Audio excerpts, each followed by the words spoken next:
Couple games left in Chicago tonight and tomorrow afternoon. The Twins hope to turn their fate around on this road trip. Just one win so far in the 5 games. And tonight they hope to advance into the tournament. Hope to secure a playoff spot in the 2020 playoffs on the American League side. Twins are at Wrigley Field. We're at Target Field. Dick Bramer along with Justin Morneau. We have not seen this Twins lineup nearly as productive as it was a year ago. You have to keep in mind, Justin, they got a round ball and a round bat. So even though we haven't seen the results, they might not be far away from getting things turned back around. Yeah, as easy as it is sitting in front of TV or sitting up in the booth watching, this is a hard game. And these guys are grinding through. They're trying their best, and they're trying to go out there and have success. Unfortunately, the only time that they've been a threat is when they've hit the ball over the fence. It's been a tough go.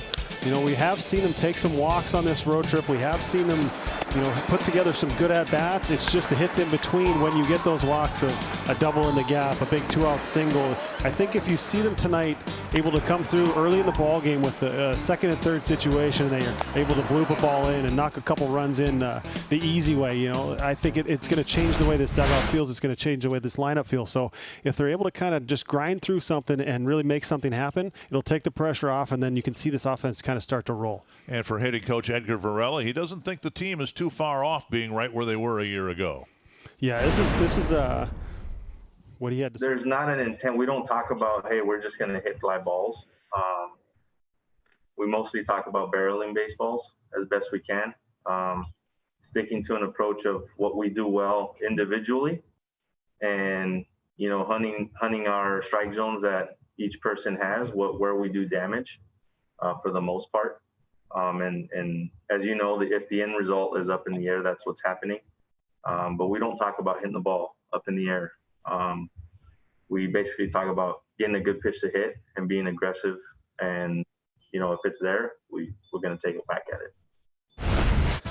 And for all the people that are worried about what the Twins are doing this year compared to last year, everything they're doing is almost the same. They're hitting the ball in the ground, in the air at basically the same rate. The big difference is the barrel percentage. And the barrel percentage is hitting it as hard, hard, 98 miles an hour harder at an optimal launch angle. So you're hitting it the best way possible that's going to give you the best possible results. So you have high slugging percentage. If you're able to kind of barrel a ball up, you hit it hard. The Twins are a little bit below league average, and they're below where they were at last year. And that's the big difference between home runs and doubles and extra base hits, is being able to get those pitches that you want to do, you want to look for, and then not missing them. They're missing them just a little bit more than they were last year, and that's the difference between the offense of a record-setting home run year and kind of what we're seeing this year, which has still been very good from a home run standpoint. And it's not a coincidence that as the numbers have gone downward, they've run into some really good pitching staffs with the Indians, the White Sox, and now here with the Cubs as well. We'll take a look at the pitching matchup for Game 2 of the 3-game series when we come back.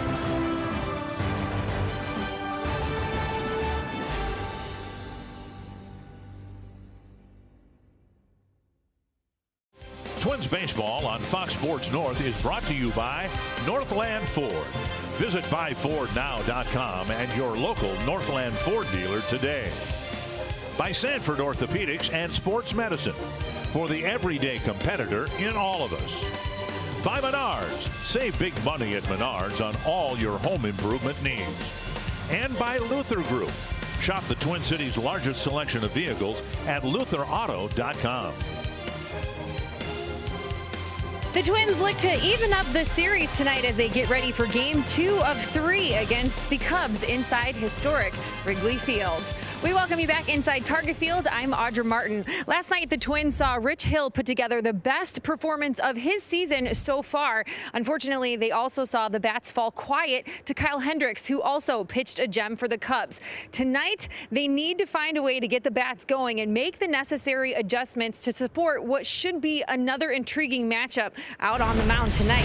For the Twins, it's Michael Pineda making his 4th start of the season, and he's been solid, allowing just 2 runs in each of his first 2 starts. Last outing, he gave up a season-high 8 hits, but they were all singles, so he was able to get out of a couple tough jams and limited the damage to just 3 runs. And keep in mind, he's also fanned 8 hitters in each of his last 2 outings. For the Cubs, they are sending their journeyman history maker back to the mound. Last Sunday, Alec Mills, the former college walk-on, threw the 16th no-hitter in Cubs history. He struck out 5 while walking 3, and now, thanks to one of the slowest breaking balls in all of baseball, he has 15 shutout innings with 11 strikeouts over his last 2 outings.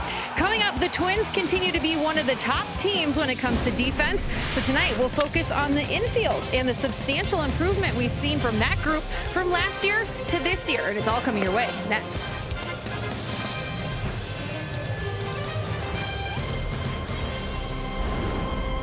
And we welcome you back to Target Field. Dick Bramer along with Justin Morneau. Twins had a really good team last year. We all know that. There were 2 points of emphasis in the offseason. One was to improve the pitching staff. The other to improve the infield defense. Now, they're all connected, of course, but both seem to have happened. The infield, incredibly, almost 60 games now into the season, has only committed 8 errors. Yeah, and everyone will tell you, at least in the newer stats, that errors aren't the be-all, end-all, but you know what? It's a good barometer of how this team has played. So they've done a good job of whoever's been out there. You know, Donaldson's missed some time with injury. You plug Marwin Gonzalez over there. You put Adrianzo over there. And Polanco, to me, is the biggest difference. He's the guy that really took a lot of pride. He said, I want to get better. I want to do a better job playing defense. They took a guy. They signed Josh Donaldson to be able to move Miguel Sano over to first base. And Donaldson's, when he's been out there, has done a great job at third. You see his instincts on this play last night. And then you look at Polanco. He said he was dealing with some shoulder stuff last year. He was altering his arm angle. But I think the one thing that stood out to me is how well he's gone to his right. He has that arm strength. He has that confidence that when he goes to his right that he can make those plays. And then the big question mark was, how was Miguel Sano going to adjust to first base? And I said at the beginning of the year, he's going to be as good as he wants to be, as much effort as he puts in. That's how good he will get. You know what? He's gotten better. He's gotten more comfortable as the year's gone on, and he's done a great job of picking balls in the dirt. He doesn't get to use his arm as much at first base, which is well above average. But you know what? He's done a good job with his glove. He's done a good job of adjusting to shifts. We saw him maybe break to some balls to his right early in the year that he's made an adjustment on, and now lets the second baseman take, and does a good job of getting to the base and making the plays he needs to make. So this defense gives your pitching staff a lot of confidence, and you have to give them credit for the amount of work that they've put in, and also Coach Tony Diaz for helping them focus on that. Well, you're right about Polanco. Only 2 errors for an everyday shortstop in this abbreviated season. 50-some games into the season. That's pretty impressive. The Twins hope to get back into postseason play, and we'll see whether they can take care of business in Chicago when we come back.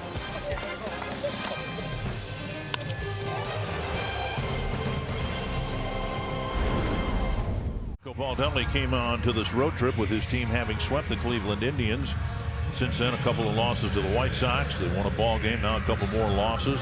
And against the National League Central, the Twins are 10-5. Here's the Menards batting order. Absent Nelson Cruz, who was scratched about an hour before game time.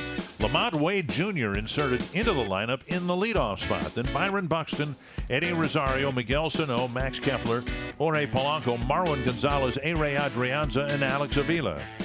And tonight's starting pitcher stats brought to you by Home Furniture. Take a look at Alec Mills. Obviously, as we've said a few times, threw a no-hitter in his last start. Twins are going to have to be patient. He's in the zone less than he's actually out of the zone. He relies on aggressiveness of the hitters. He's got a slow curveball. He's got a changeup.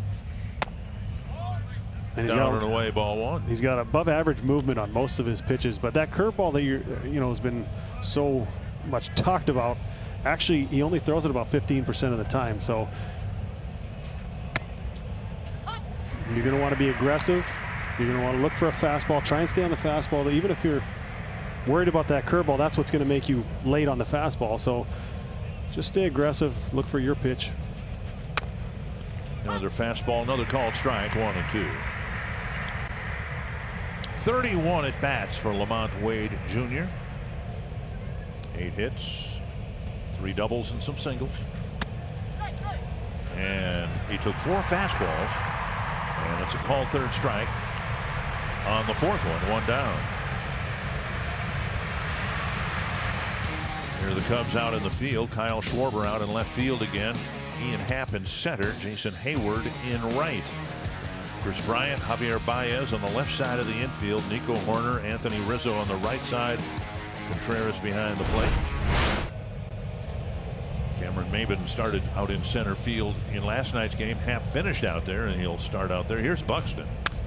And a fastball at 91, fouled back. So Mills starting his night with 5 straight fastballs. I think he's similar to Hendricks, but a different type pitcher. He's not going to have the same exact command that we saw last night, but he's still got decent command. He's still going to live around the outside of that edges of that box. Pulled foul, 2 strikes to Buxton. But I think the thing that stood out to me a lot in last night's game is guys were getting jammed by fastballs and they were still out front of changeups. It was almost like they were waiting to see what the pitch was, as opposed to just, you know, be ready for one of the two. If you're looking fastball, be aggressive to the fastball. If you're worried about the changeup, then sit on the changeup and try not to get yourself caught in between. Pulled foul. Obviously easier said than done, and you get fooled from time to time, but I think the ones that drive you crazy are the ones where you can't make up your mind of what you're actually looking for, and then you end up breaking your bat on a fastball when you were so worried about the changeup. It's just, you know, when you're not in the best place as a hitter, that's what tends to happen, and I think we saw a little bit of that last night. Buxton lines it just foul. But it can all change with just one swing of the bat. That's I know I say it all the time, but it's one of those things. It just takes one good swing, and sometimes it's not a hit. Sometimes it's a line out. Sometimes it's even just a foul ball. You just feel something in your swing that feels right, and then you get a little bit of confidence, and then you get a pitch you can drive, and then it all starts to roll from there. Fastball flared down the right field line, and no play. Buxton battling Mills here. Rizzo got hit by the carom on that foul ball. More that off the head, maybe, on the bonk. There's some challenges. I don't know what to do with those nets, because we've seen guys a lot, you know, kind of dive and jump. We saw it. You see Buxton strike out here, but we saw it in, you know, Baez in the game last night. Kind of dove onto that. It can be a dangerous play. You know, you get a spike caught in there and land awkwardly or whatever it is. I don't know what the answer is, because you can't really move the net any closer to the fans when they are sitting there, and because then they'll end up getting hit by the foul balls and the net becomes obsolete. But it's interesting to see if there's any way that they can adjust, maybe move the wall out so guys aren't getting their glove or their wrist, or their, you know, we saw Baez also gripping his fingers after he grabbed onto the net, and then like he might have hurt himself a little. So interesting to see if they do anything moving forward with that. Couple of strikeouts for Mills, and now Rosario lifts one high and deep and gone to right field. Teeing off on the first pitch, Rosario puts the Twins in front 1-0, and there goes Alec Mills' scoreless streak. And there goes the no-hitter, the shutout, all at once. A good swing right there by Eddie, aggressive to that fastball, got one right down the middle, and he barreled that ball up, didn't miss it, and the Twins are playing with the lead. It's a good sign. Couldn't score a run last night. It took him just 3 at-bats to get on the board here. A fastball elevated just a little bit, deposited over the wall and right. But we highlighted this before the game, and this is one of those things where you go up there, you look for your pitch, you try and hit it hard somewhere, and then the results follow when you have a good approach, and good sign. Sano takes down and away, ball 1. It's always fun. You know, that the lineup changed about an hour before the game. Cruz was hitting third, and then all of a sudden Eddie Rosario jumps into the third spot, designated hitter, and provides the same kind of pop that we're used to seeing from Nelson Cruz. The Twins trying to get something done without Cruz and Josh Donaldson, who was not in the starting lineup, 2 of their most potent right-handed hitters. Sano took a strike, 1-1. Fouled, and it's 1-2.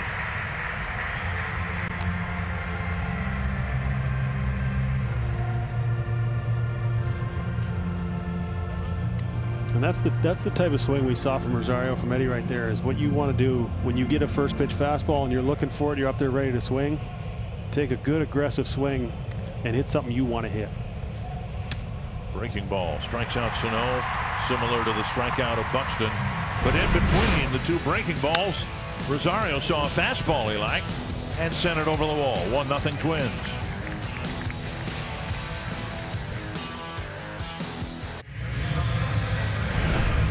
Cubs batting order has Ian Happ in the leadoff spot. Chris Bryant, Anthony Rizzo, Wilson Contreras, Kyle Schwarber, Javier Baez, Jason Hayward, David Bodie, Nico Horner, all on the Menards Cubs batting order. Tonight's starting pitcher stats brought to you by Home Furniture. Big Mike has picked up right where he left off last year. Unfortunate suspension, but he was able to go in, get his work done, and he's looked mid-season form. You know, since we've seen him out there, he's been a great addition, almost like a trade deadline acquisition for this Twins staff. So see if he's able to continue that tonight. Fastball upstairs. 1-0. Happ, Bryant, and Rizzo in the bottom of the first. Last night, the Cubs got a first inning run and made it last through the entirety of the game. It started with Rizzo's leadoff walk, and much like the Twins do, it's a lineup that changes based on what hand the pitcher is, and very interesting to see a left-handed hitter hitting leadoff against a left-handed pitcher, and now we see Rizzo in the 3 spot tonight, so a little different look. Down and away, gets a swing and a miss, 1-2. But I imagine as a starting pitcher, it's always easier to take the mound and don't feel like you have to be perfect. You know, you feel like your team's going to score some runs for you tonight, and you go out there, you have a 1-0 lead, and you feel like maybe you could be a little bit more aggressive. Fouled away. Maybe not as much pressure to be locked in. Obviously, you want to be locked in as soon as you can, but we saw Rich Hill last night starting off the ball game, a couple walks, give up a hit, and then settled in and was almost hitless for the rest of his outing. So I think maybe if you have a lead, it helps you just breathe a little bit and not feel like you have to be so perfect. Backhanded. Polanco with the play, 1 away. Nice play, backhanded, and then running away from first base, delivering an on-target throw, 1 away. That's a shortstop making that play too. Northland Ford defense for the Twins. Wade in left, Buxton in center, Max Kepler in right. Adrianza, Polanco, Gonzalez, Sano, the infielders, and Avila behind the plate. It really is remarkable. I mean, here are the Twins. They've played 53 ball games, and Polanco's been in just about all of them. Just 2 errors as a shortstop. That's tremendous. It's absolutely amazing. We're basically in a normal season, what would be 1/3 of the way through. You multiply that over the season. I'll let your Minnesota math do that, but it's one of those things where it's remarkable. And like I said before, it's not the be-all, end-all. Errors aren't the best indicator, but I still think they're a very good indicator of how you're playing defense, because how you handle the balls, the routine plays are the ones you have to make, and they've done a very good job of making the plays they should make, and also on top of it making some spectacular plays as well. So you saw that play that Polanco made. That was not an easy play. He's a shortstop playing in the shift, deep second base, comes across, throws across his body and makes a good feed. It's just so good to see how well he's taken that defensive role and really taking pride in his defense. And we saw this pitch called in Sano's at bat, not called in Bryant's at bat. Avila wanted it, Big Mike wanted it, didn't get the call. And that one hit the corner, 3-1. Well, this is Polanco's 50th game, and there have been a couple of pinch hitting appearances, so they all haven't been starts. But 50 games in and just 2 errors, that's very good. Yeah, even if you take him out, assume he plays 150 over the course, to make 6 errors as a shortstop is incredible. That's hit to right. Kepler coming in, and I'm not sure how Bryant hit that pitch, where it was located, to right field. But it's an out, 2 down. Yeah, he just hasn't quite been himself this year. We're used to seeing him as one of the biggest threats in the National League, and it's just haven't gone well. And in a shortened season, it compounds on you pretty quick. And just good run on this ball. Looked like maybe his approach was through the middle. He's thinking of back to the box. Assumes he's not going to get a 3-1 cookie. You know, he's not just going to lay it in there for you in a hitter's count. So looked like maybe he was looking out over the plate to get extended and got jammed just a little bit. Here's Rizzo. It's been a struggle for him too. Outside, ball 1.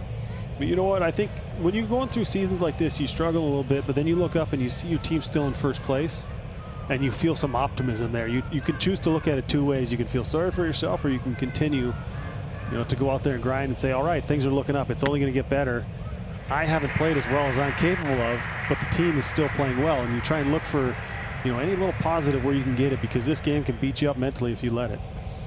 Twins win tonight. Both the Twins and the Cubs will be 10 games above 500, but the difference, of course, the Cubs don't have a team in their division like the White Sox, winning 2 out of 3 roughly.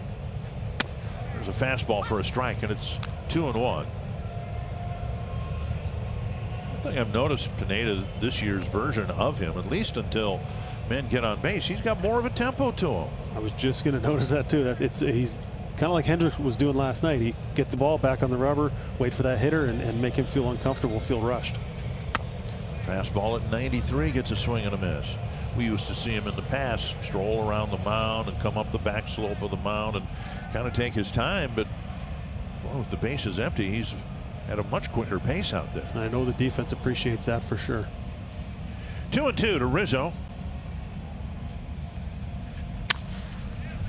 That ball hit to right. Kepler's there. A 15-pitch, 1-2-3 inning for Michael Pineda.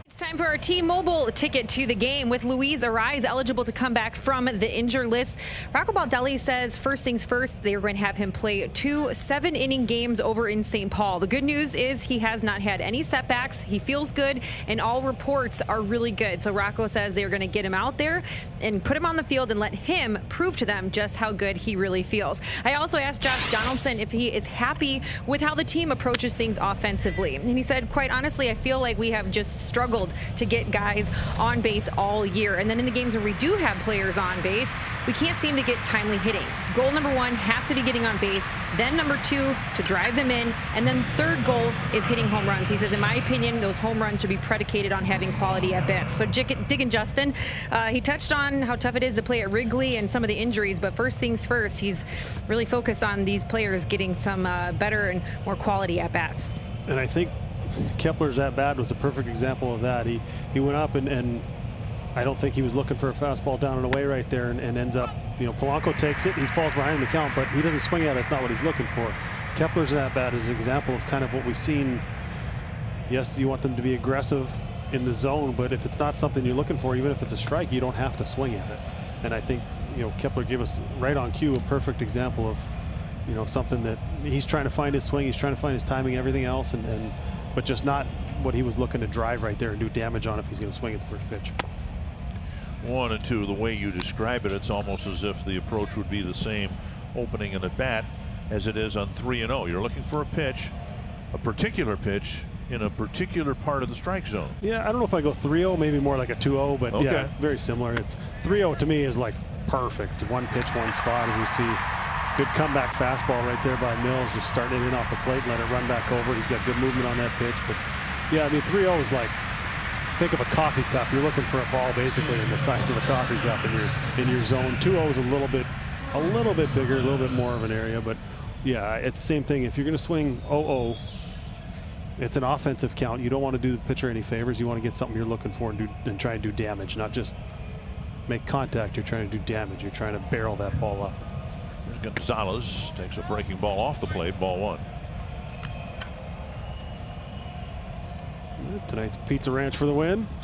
Be patient but aggressive. It's such a fine line you walk. You want to be aggressive. You don't want to give that pitcher anything. You don't want him to feel comfortable out there. But at the same time, you're facing a guy who only throws his pitches in the zone about 45% of the time. So he's below average in how much he actually throws the ball over the plate. And then when he does, he lives around the fringes, the edges of the zone. So you want to look for something in your area. He's going to make it challenging. He's not going to give in. He relies on movement. He's got real slow breaking ball that, kind of falls off the table. He's got a slider that rarely throws in the zone. His changeup is out of the zone, more often than it's not. So you have to be patient. Gonzalez threatens to bunt. It takes a strike. 2-1. 2 down. Gonzalez hoping to keep the inning alive for A-Ray Adrianza. There's why Gonzalez thinking about bunting. Big infield shift. And he does in the air, and foul out 2-2. Yeah, trying to get anything going with 2 outs. We talked about trying to sustain a rally, trying to get those other hits other than home runs. It's whatever you can do to get yourself on base, make that pitcher uncomfortable, make them pitch out of the stretch. You kind of sometimes you just have to create offense. You have to put the pressure back on the other guy. Don't let him kind of settle into a rhythm, a routine out there, and Marwin trying to do that there. 2-2 to Gonzalez. Missing inside, 3-2. And Mills getting pitching a no-hitter in his 15th major league start.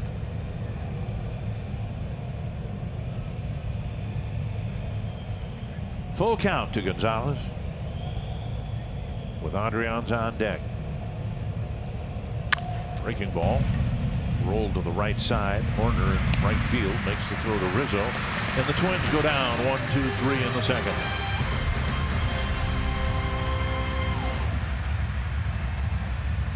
And he's got a 1-0 lead. Had a 1-2-3 first inning. Tonight's American Family Insurance home field hero, Wilson Contreras, who's getting hot at the right time. Yeah, he's been getting quite a few at-bats in the designated hitter spot, and something we had never seen before this season in Chicago on the north side in the Cubs ballpark. So he's known for his defense. He's one of the best defensive catchers in the league, but also now forcing manager David Ross to put him in the lineup and give him consistent at-bats on the days he isn't behind the plate because of how well he's been swinging the bat. Hitting cleanup tonight. He'll be followed by Schwarber and Baez.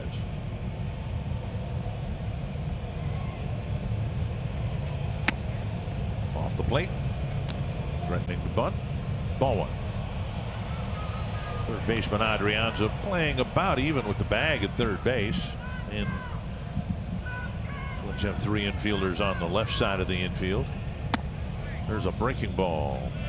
Missing. And it's 2-0.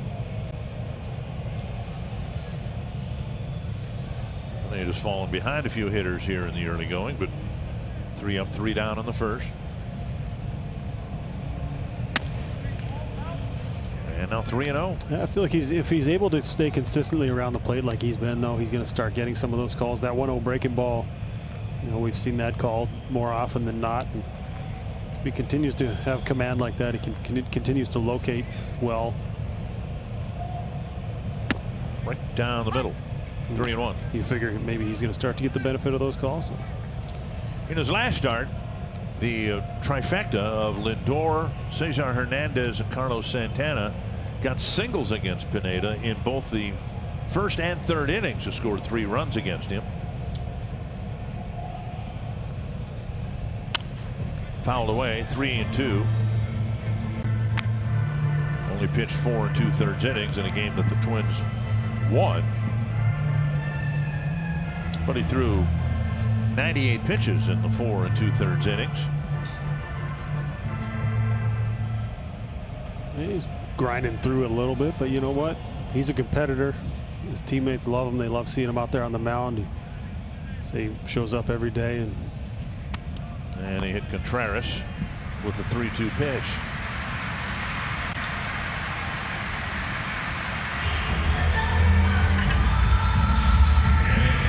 Ball just got away from him a little bit, trying to get fastball in. The 4-seam had some run on it.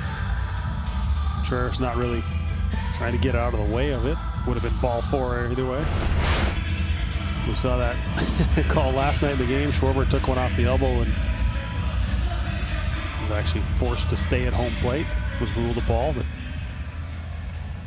it's a 43rd hit batter for the Cubs this year. They have only hit 16. Runner at first. Here's Schwarber with elbow guard in place. Pineda kind of turning his head sideways like, man, I thought that pitch was right there. Tend to forget, though, that, you know, on television we bring you the rectangle. Players, pitchers and catchers and hitters, they don't have it there. Yeah, they don't see that till later. It's later they'll you have that imaginary in your mind, but 1-0. And there's a strike. Again, this is the same umpiring crew that the Twins had in the White Sox series. And there were some issues in the opener and in the second game. And I think we all agreed that Nick Lynch, who'll have the plate tomorrow, had the best strike zone of the 4 games. Yeah, as I tried to allude to last night, there's going to be missed calls. Fouled away, 1-2. Well, I don't think there's been a game this season or any other where an umpire has made 100% of the calls in the zone and out of the zone correctly. It's just how you deal with that. And, you know, if you're hitting 220, you tend to fixate on them and point it out every time it happens. And if you're hitting 320, you don't even notice. You just tip your cap, assume the pitcher got his pitch, and just wait for yours. And you know, when you're struggling, it stands out a lot more in your mind. Breaking ball, tap foul. And not to say that I had plenty of at-bats where I had things to say to the umpire, disagreement with the strike zone and everything else. It frustrates you when you're 1-0 or you're 0-1 when you should be 1-0, or you know, you're 1-2 when you feel like you should be 2-1, and you know that stuff, it gets on you. But it's going to happen, and you have to find a way to just move past it, say your piece, and then move on. 1-2 to Schwarber. Fastball missed inside. Avila wanted it upstairs. 2-2.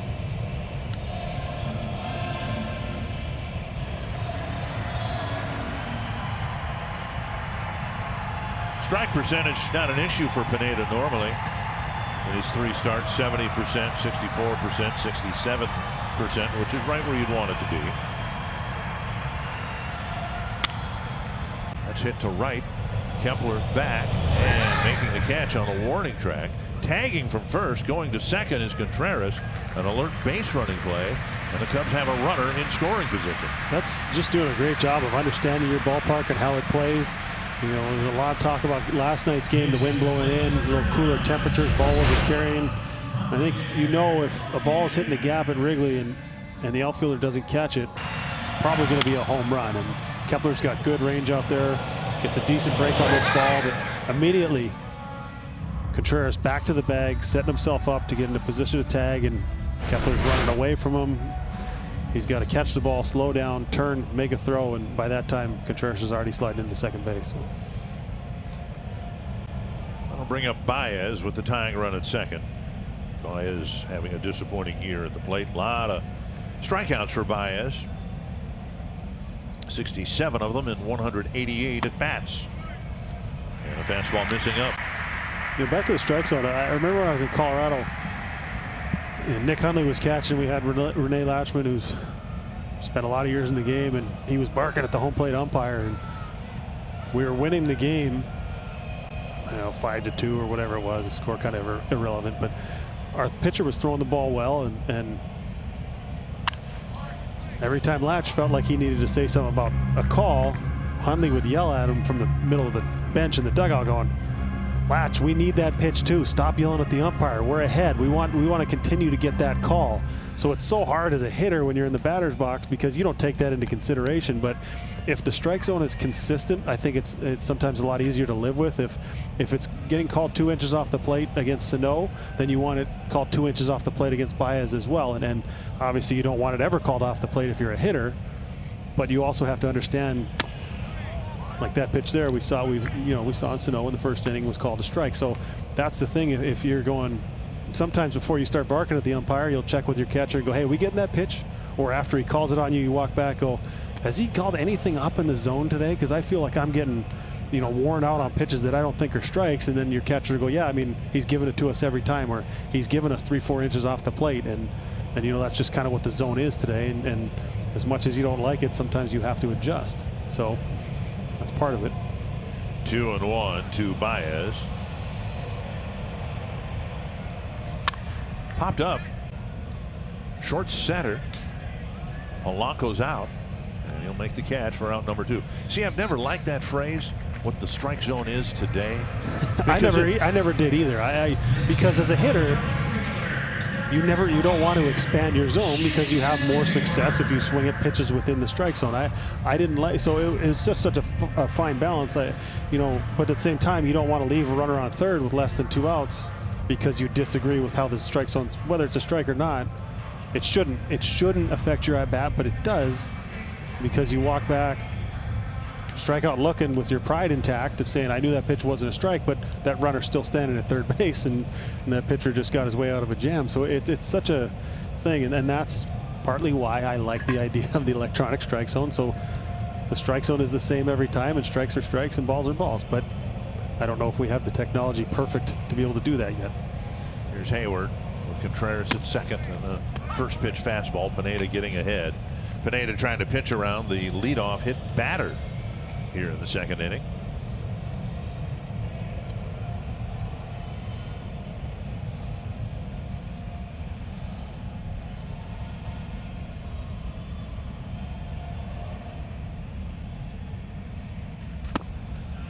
Breaking ball low, 1-1. See, it leads me to a hitter like Miguel Cabrera. You said it seems like when they were here, it seems like every time there was a runner in scoring position or a runner on third base, he found a way to get him in.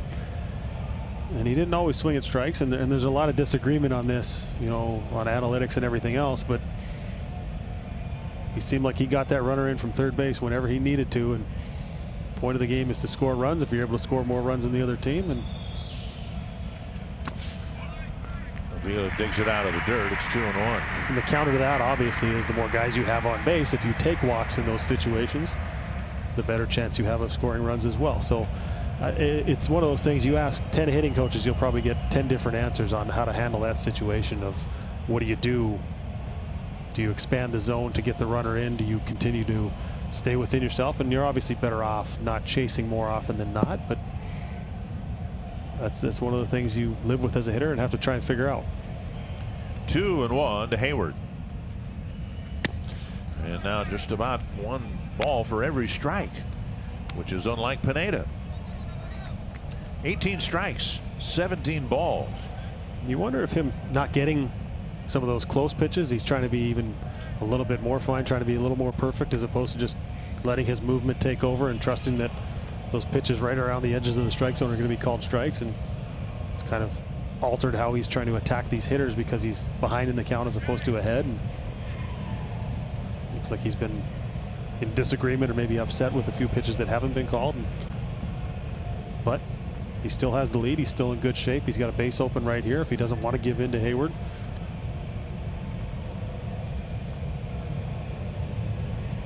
Three and 1 to Hayward.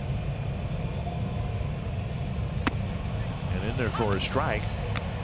Pineda pitching again on 5 days rest, which is what the Twins have done with him since he started his season on September 1st.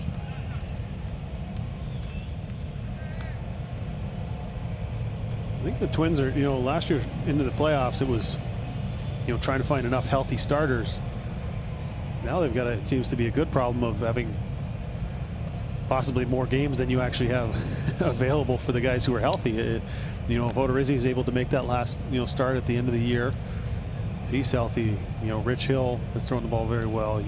His last couple times out, he's looked very good. Pineda's looked good since he's been back. You've got Barrios and Maeda, who's been fantastic all year. 3-2 pitch and knocked down by Polanco, and he'll throw towards home.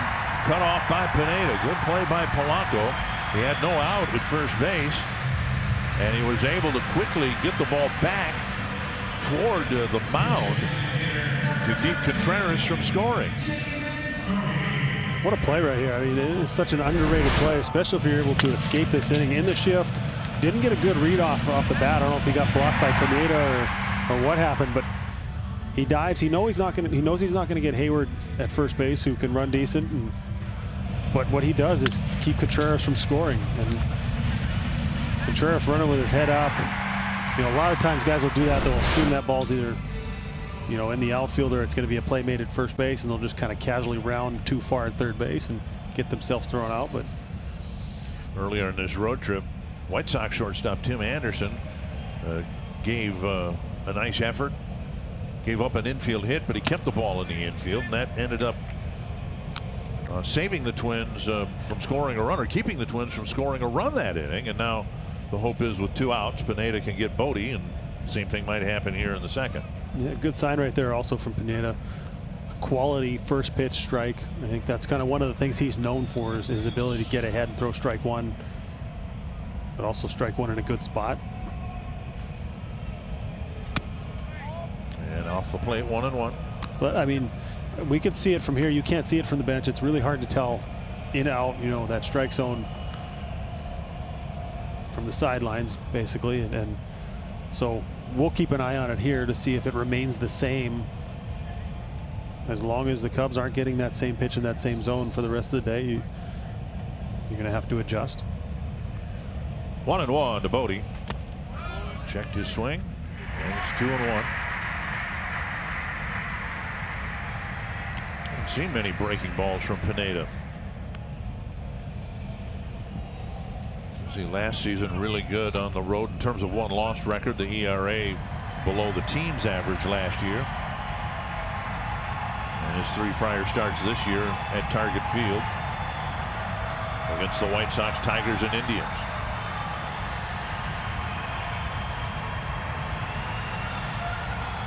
Two and one. And ground ball fair down the line. Contreras will score the tying run. Wade retrieves and gets the ball back in. It's a double for Bodie in a tie ball game. They're just able to keep this thing fair down the line.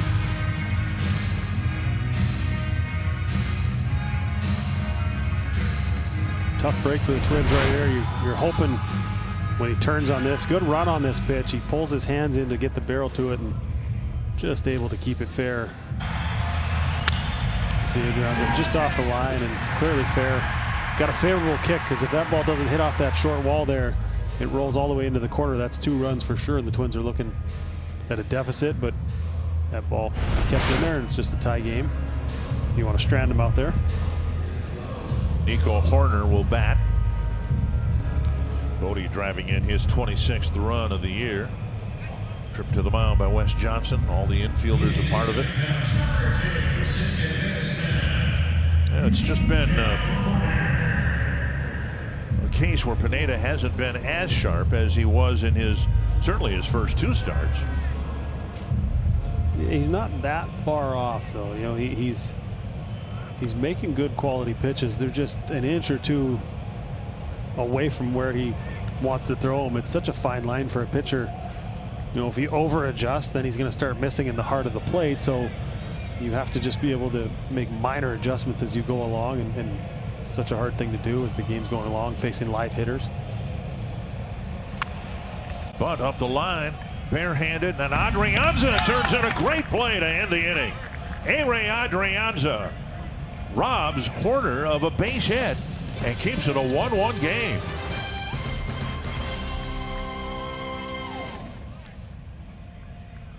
And to the bottom of the 2nd inning. Nicely placed bunt, but a greater play by the 3rd baseman. Yeah, he almost maybe a little bit harder than he wanted to, but do or die right there, coming in barehanded it.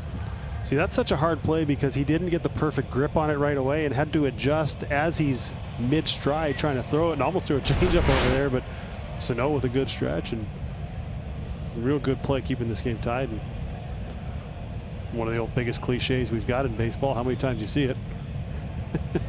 Guy makes a great play, leads off the next inning. And I think we've determined over the years it happens once every 9 times. Adrianza, Avila, and Wade with the game now tied.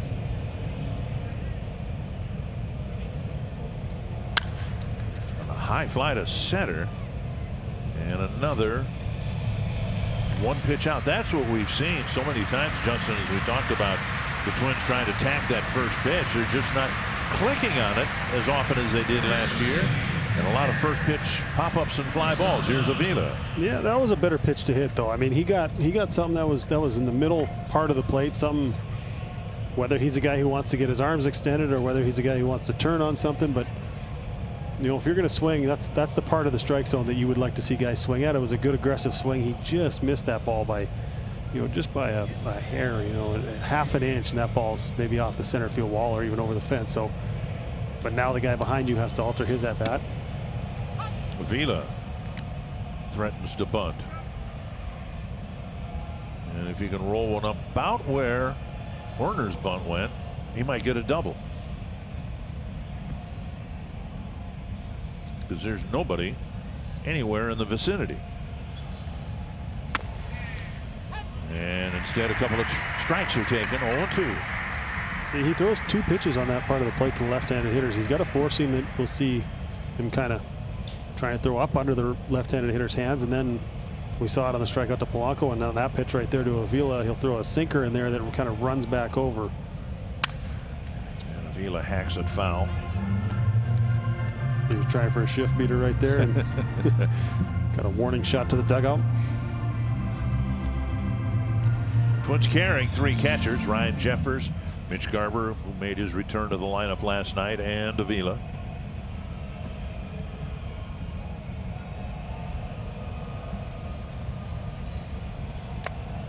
Breaking ball down and in. Mills, originally property of the Kansas City Royals, came over to the Cubs in a minor league deal. Made history in his last start.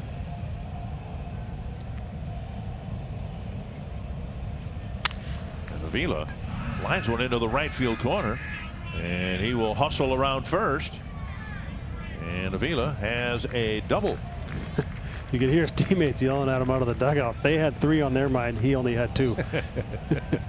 He's had some hamstring problems in the past, and he's looking in the dugout. I'm sure the boys are looking at him, yelling and telling him to keep going, but made an adjustment right here. This is the pitch, exact pitch he took in the 0-1.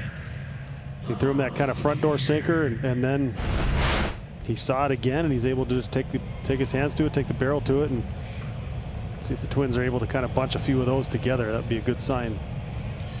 Well, the run they have on the board came as the result of a 2-out home run. Here's Wade. Took 4 fastballs and struck out looking in his first at bat. And so he gets a breaking ball at 66 miles per hour for strike 1. And that's the pitch that was really the difference maker in his no-hitter. His last start, he was kind of able to just drop it over almost at will for strike 1 to get himself ahead in the count and to alter that hitter's timing and get it in his mind that it's going to be something slow, and then that speeds up his fastball. Another one chopped to the right side. Avila will advance, and Wade with a swinging bunt, 2 away, and that'll get us to Buxton. The Twins are planning for the safe return of fans to Target Field, and 2021 season ticket plans are flexible and as affordable as ever. Check out the Flex 40 plan to see the Twins at any time with any number of guests. You can log on to twinsbaseball.com/season tickets or text Twins to 20123 and learn more. Well, I think if you want anyone up in this situation on this road trip, it's the guy who swung the bat the best. He's some home runs in Chicago and extra base hits. He's been driving the ball well.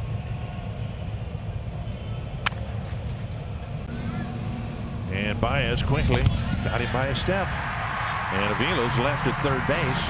And we're still tied at 1. It's a 2-1 lead as it is. 1 apiece going to the bottom of the 3rd inning.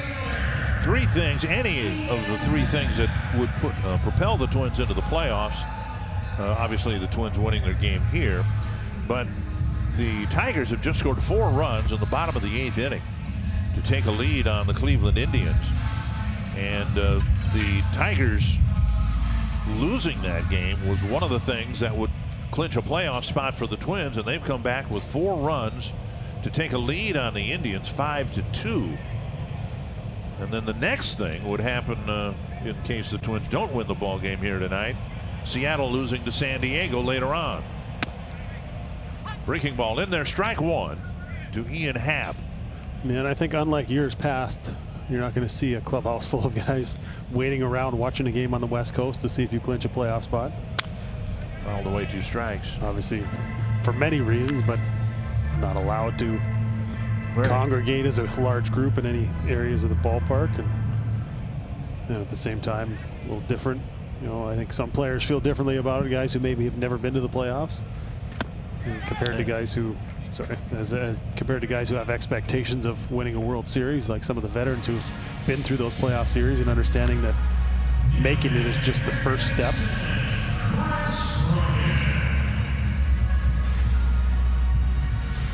Justin Verlander announcing that he will need Tommy John surgery, a serious blow for the Astros' hopes of getting back to the World Series this year. Our Sanford Health injury report. And it was one of those deals apparently where, you know, when he got started on opening day and something happened, they were hoping rest, rehab, recovery, would allow him to pitch in the postseason. But of course, that's not going to happen now, nor will he very likely pitch at all in 2021. Yeah, it's so easy to second guess that, you know.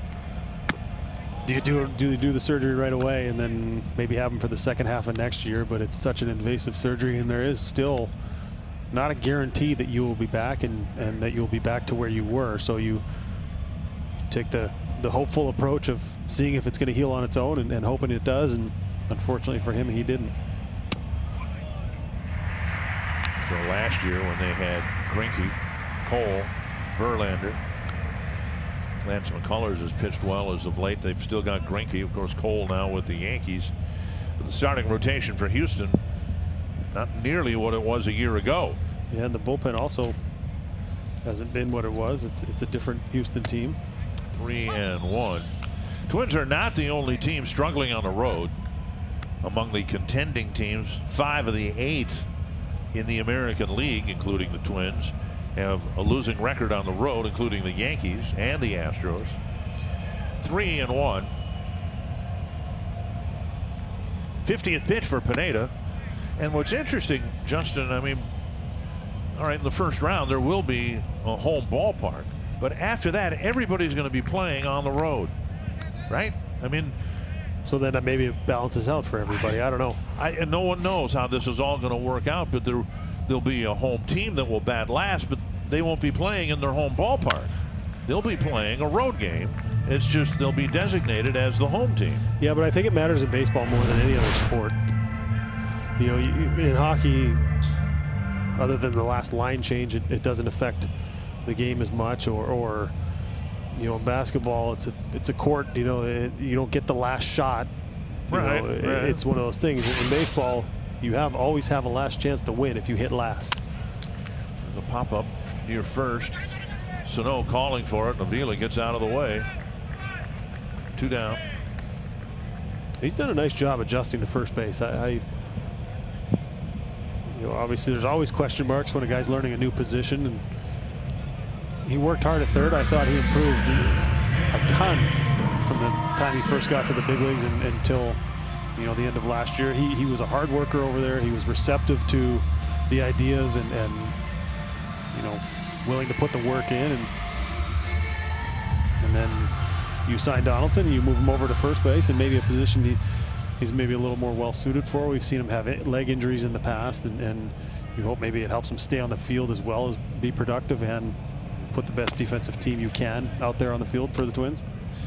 As much as he has improved at first base, I can't help but wondering what would his game at first base, his defensive game, be like if he had had a full spring training. The season had started and he would have had, you know,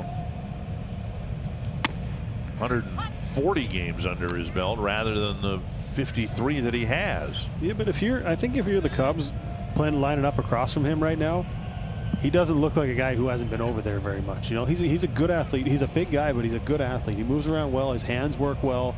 He's got a tremendous arm. Fouled away. He just didn't quite have the amount of range maybe you need to play third base. And you know, more right-handed hitters, you're going to get more balls hit on that side of the infield. And you hope, I think the biggest thing for me is that if he's able to stay healthier because he plays first base, if he's not making that play, charging in on the run like we saw Adrianza make on that bunt, you know, different things like that put stress on you. High and deep to right. Kepler is back, and he has room on the warning track. And Pineda bounces back with a 1-2-3 third inning. With 2 outs in the first inning. And the Cubs tied it up in the bottom of the second. StatCast powered by Google Cloud, taking a look at Rosario's blast. For Rosario, his 12th of the year. Yeah, he got himself a meatball and he barreled it 104 miles an hour, 400 feet, and that's the part of the ballpark you want to hit it at Wrigley Field. We saw that last half of the inning, Rizzo hit his ball pretty good, but it gets deep in the corners in this ballpark. So nice job by Eddie and being aggressive, getting his pitch and not missing it.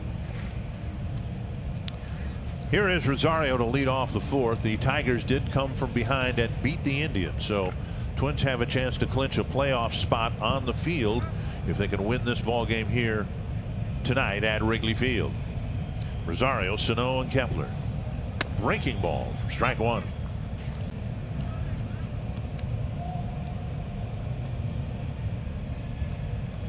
Mills has given up 2 hits, both extra base hits. In the dirt, 1-1. Now, you clinched a lot in your career. You clinched on the field. I presume you did. I know you did it in the clubhouse a few times. Does it make much difference to a player?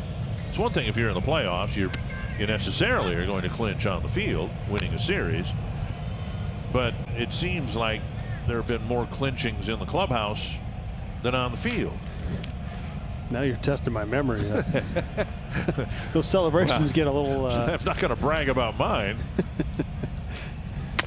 And Rosario strikes out. The last time I clinched actually was in this ballpark as a member of the Pittsburgh Pirates in the visiting clubhouse. It definitely wouldn't be able to do that today. We had guys doubled up and tripled up in a clubhouse about the size of I don't know what, but yeah, I mean, it was still a lot of fun, and to me, that is the best moment you can have as a baseball team. When you share that moment together, you come out of spring training with a goal and you accomplish it together, and you're spraying each other with champagne, and you're just kind of going through this moment of, we did this together. It took all of us, whether it's 25, 26, 28, and a lot of times everybody on the 40-man roster to accomplish this goal that you set out for, and to be able to share that with everyone in that room who understands how much it takes to get to the playoffs, how difficult it is. It's such a good feeling. Checked his swing, and it's 1-1. Well, you were part of the celebration, watching the Royals game on the Jumbotron at the Metrodome right in 2006. And I get asked what my favorite memory as my time as a Twin. That's what always comes up to my mind is sharing that moment with the fans. I mean, I don't think anybody left that ballpark. It was full, and we were watching on definitely an era before an HD. You know, that monitor, that Jumbotron up in the dome wasn't quite up to today's standards. It was good for the time, but everybody's sitting there on the edge of their seat and then sharing that moment. You know, we did that Cal Ripken-like victory lap around, high-fiving the fans, and just being able to share that with so many people. It was such a special thing. And then spraying the champagne and doing all that. I mean, it's what you live for as a baseball player. Sano rifles one foul. Still 2-2. Now, for memory, the Royals beat the Tigers that day, I believe, correct? I believe so. Yeah. And that was Torrey called Mike Sweeney, I think, on the bus and said he was going to send over a case of champagne or something, and then got in trouble for that. Threatened with being reprimanded for giving another team a gift for beating another I don't know. It was all kind of one of those goofy rules, and everything was okay out of it. But yeah, it was one of those things. You're just so excited that they helped us out. It had nothing to do with anything personal. But. Strike 3 with Mills clipping the outside edge. 2 down.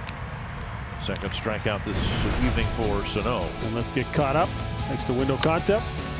Eddie Rosario got himself a first pitch fastball right over the plate. Good aggressive swing, as we've seen from him so many times. And then David Bodie able to keep this ball fair. Twins got a break on this play. Kicked off that sidewall, not allowing that second run to score. That's where we're at, 1-1. Here's Kepler.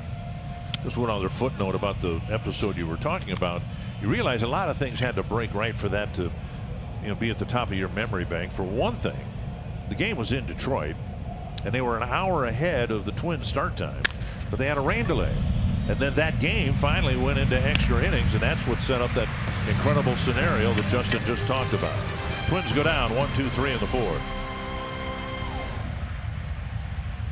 Of the fourth inning, Pineda's given up just a couple of hits and a run. Really sad news for those of us who love the man so much. Ron Gardenhire decided he's had enough managing in general, specifically managing the Detroit Tigers. You look at his career mark, 1,200 wins, 6 division titles with the Twins, and I think just as impressively what he had done in trying to rebuild the Tigers this year. Yeah, his fingerprints are all over that ball club. They looked like they were starting to turn the corner.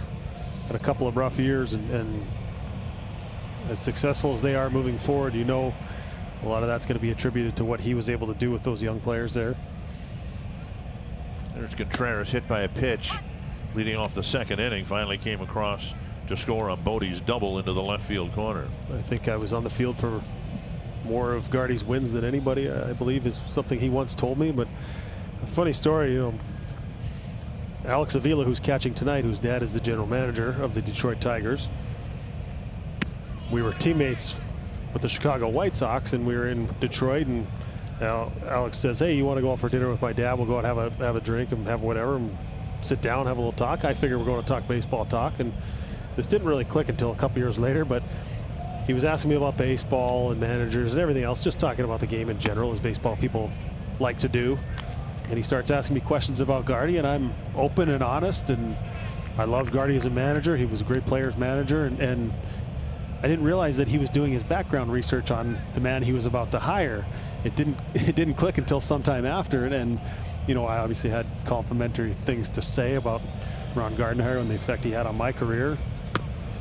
You know, he treated me like a son. He looked out for me. I came up to the big leagues as a 22-year-old kid, and most kids are still in college at that point, and I was making some of the mistakes you would make in college, except I was also attempting to play in the big leagues at the same time. And you know, he had to sit down with me. He altered the course of my career, and I've always been thankful for that. So Avila out of the catcher's box and rifles his throw to Sano. Well, here's the man himself announcing his retirement. As I told Al, I'm gonna step back and take care of myself, try to get healthy, and get back to the norm. And very tough decision, very hard talking with the players and the staff, because they've meant everything to me here, and it's been nothing but a pleasure managing this team. But I have to do what's right for me. Citing some health concerns, of course, he had prostate cancer surgery a few years ago. I'll just say this, I think I learned more about how to treat other people from Ron Gardenhire than anybody else. And we just wish him happy retirement and healthy retirement. And he was a blessing to my family, to this organization, and just a wonderful guy to be representing your organization. yeah, and I remember, you remind me of a story, you know, in the Metrodome and even here at Target Field. Sundays we didn't usually take batting practice, but he had a thing. He wanted baseball to be a family game, and he always invited the players' kids down on the field, and even if they were 2 or 10, he took pride in throwing batting practice to everybody's kids out there. He got to know everybody's kids. He treated them like his own.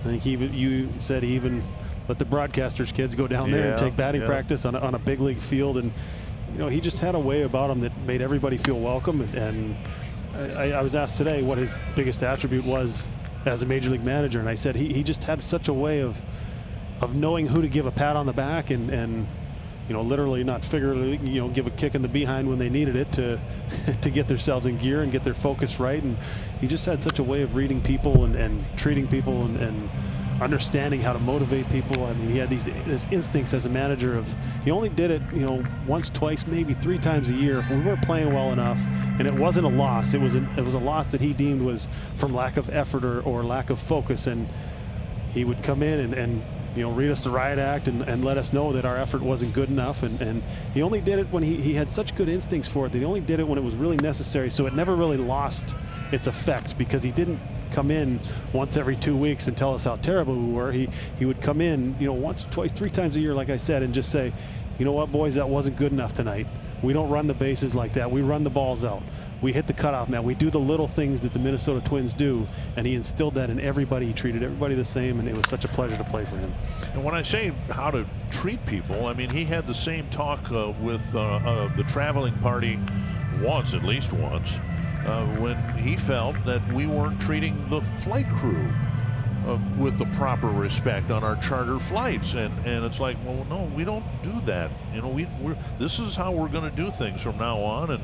And he watched out you know, for the little guy and the little girl, if you will. There's a drive to center, hit right hand touchdown. We don't want to speak of him in the past tense, but we're going to miss him around the game. He's one of the guys that I really enjoyed being involved in the game.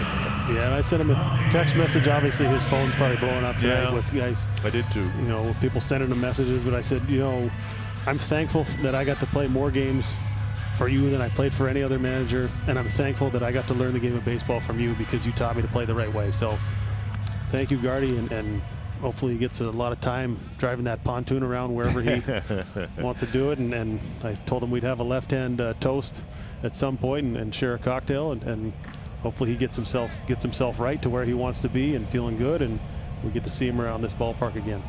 Baez with 2 down. And a fastball for a strike on the outside edge. Baez hit a pop-up to Polanco his first time up. And what we've seen here, I think, since the 2nd inning, Pineda back with his pinpoint control, getting ahead of hitters more frequently, 70 pitches, and ahead of Baez 0-2. And that's by Sano and into right field for a 2-out single. And for as much as he struggled this year at the plate, he's still a threat every time he steps in that batter's box. He hasn't taken his offensive struggles onto the field with him defensively. And take a look at this fastball. Pineda challenges him. Decent amount of run, but pulls his hands in and shoots it the other way. Gets himself a single.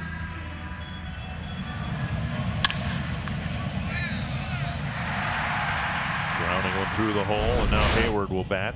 Hayward singled his first time up.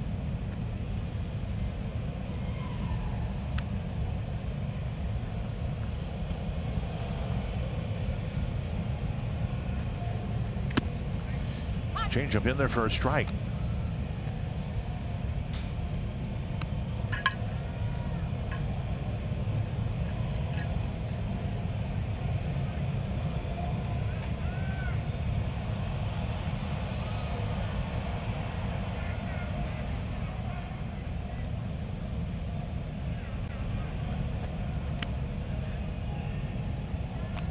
Have another game tomorrow, then they have a day off on Monday.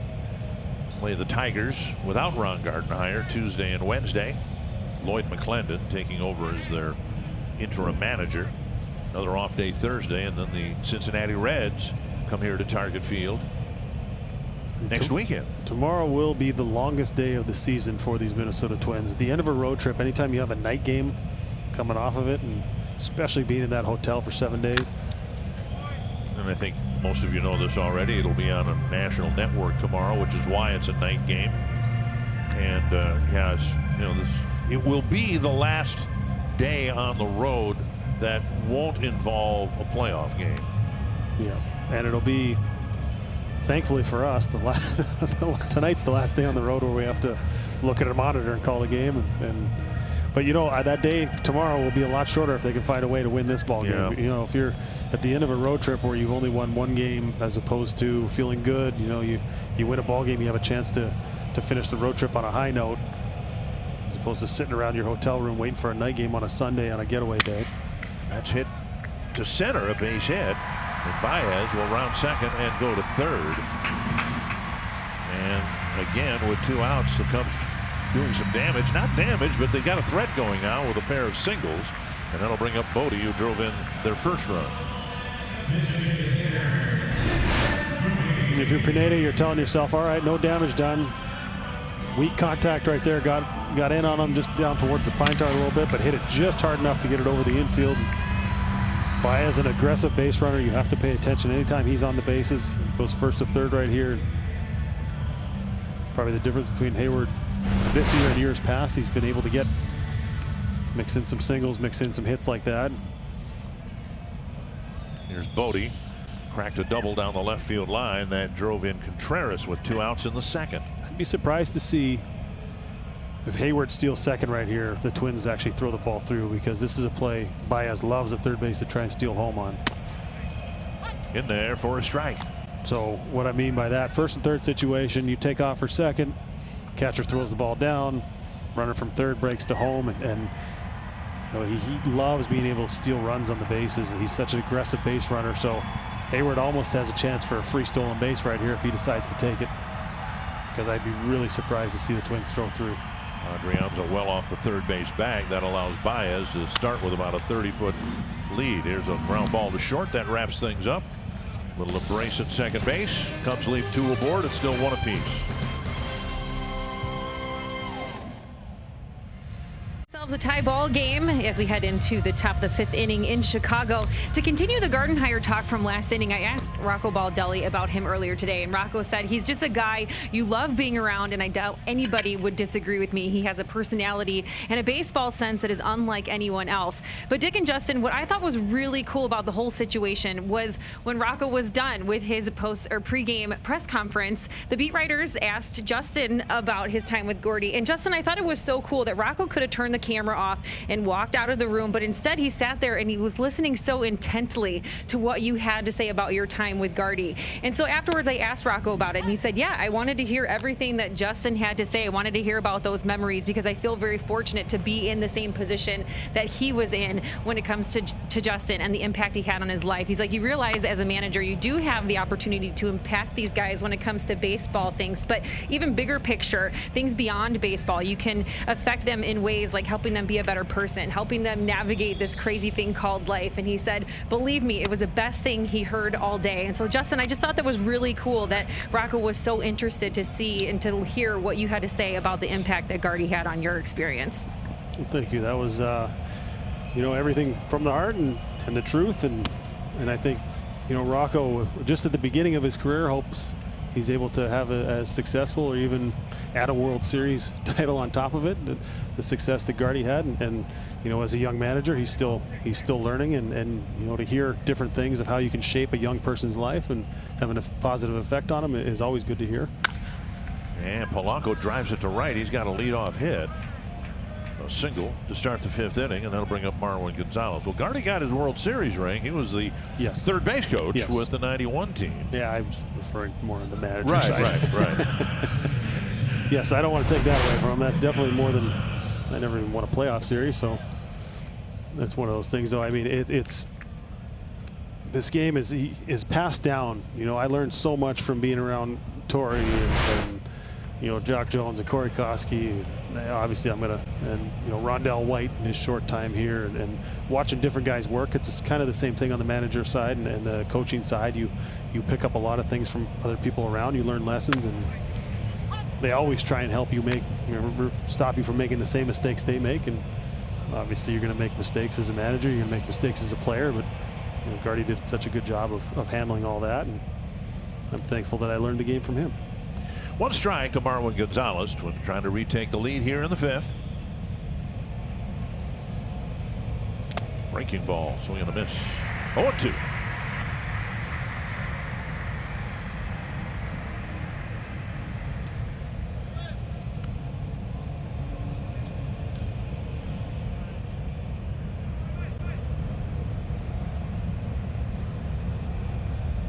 Twins playing without Josh Donaldson, who was not in the original lineup, and then Nelson Cruz scratched with some right knee soreness.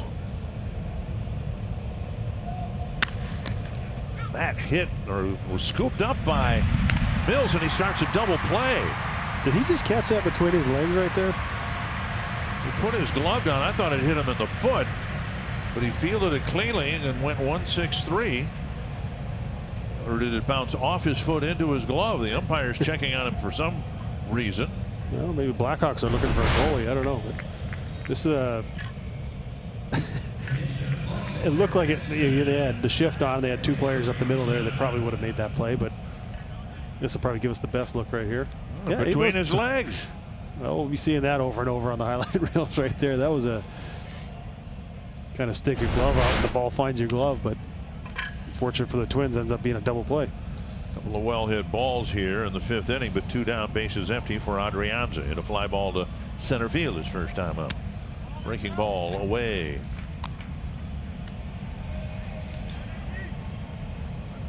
He's trying to clinch a postseason berth in back-to-back years for the first time since 2009 and 10. 2-0.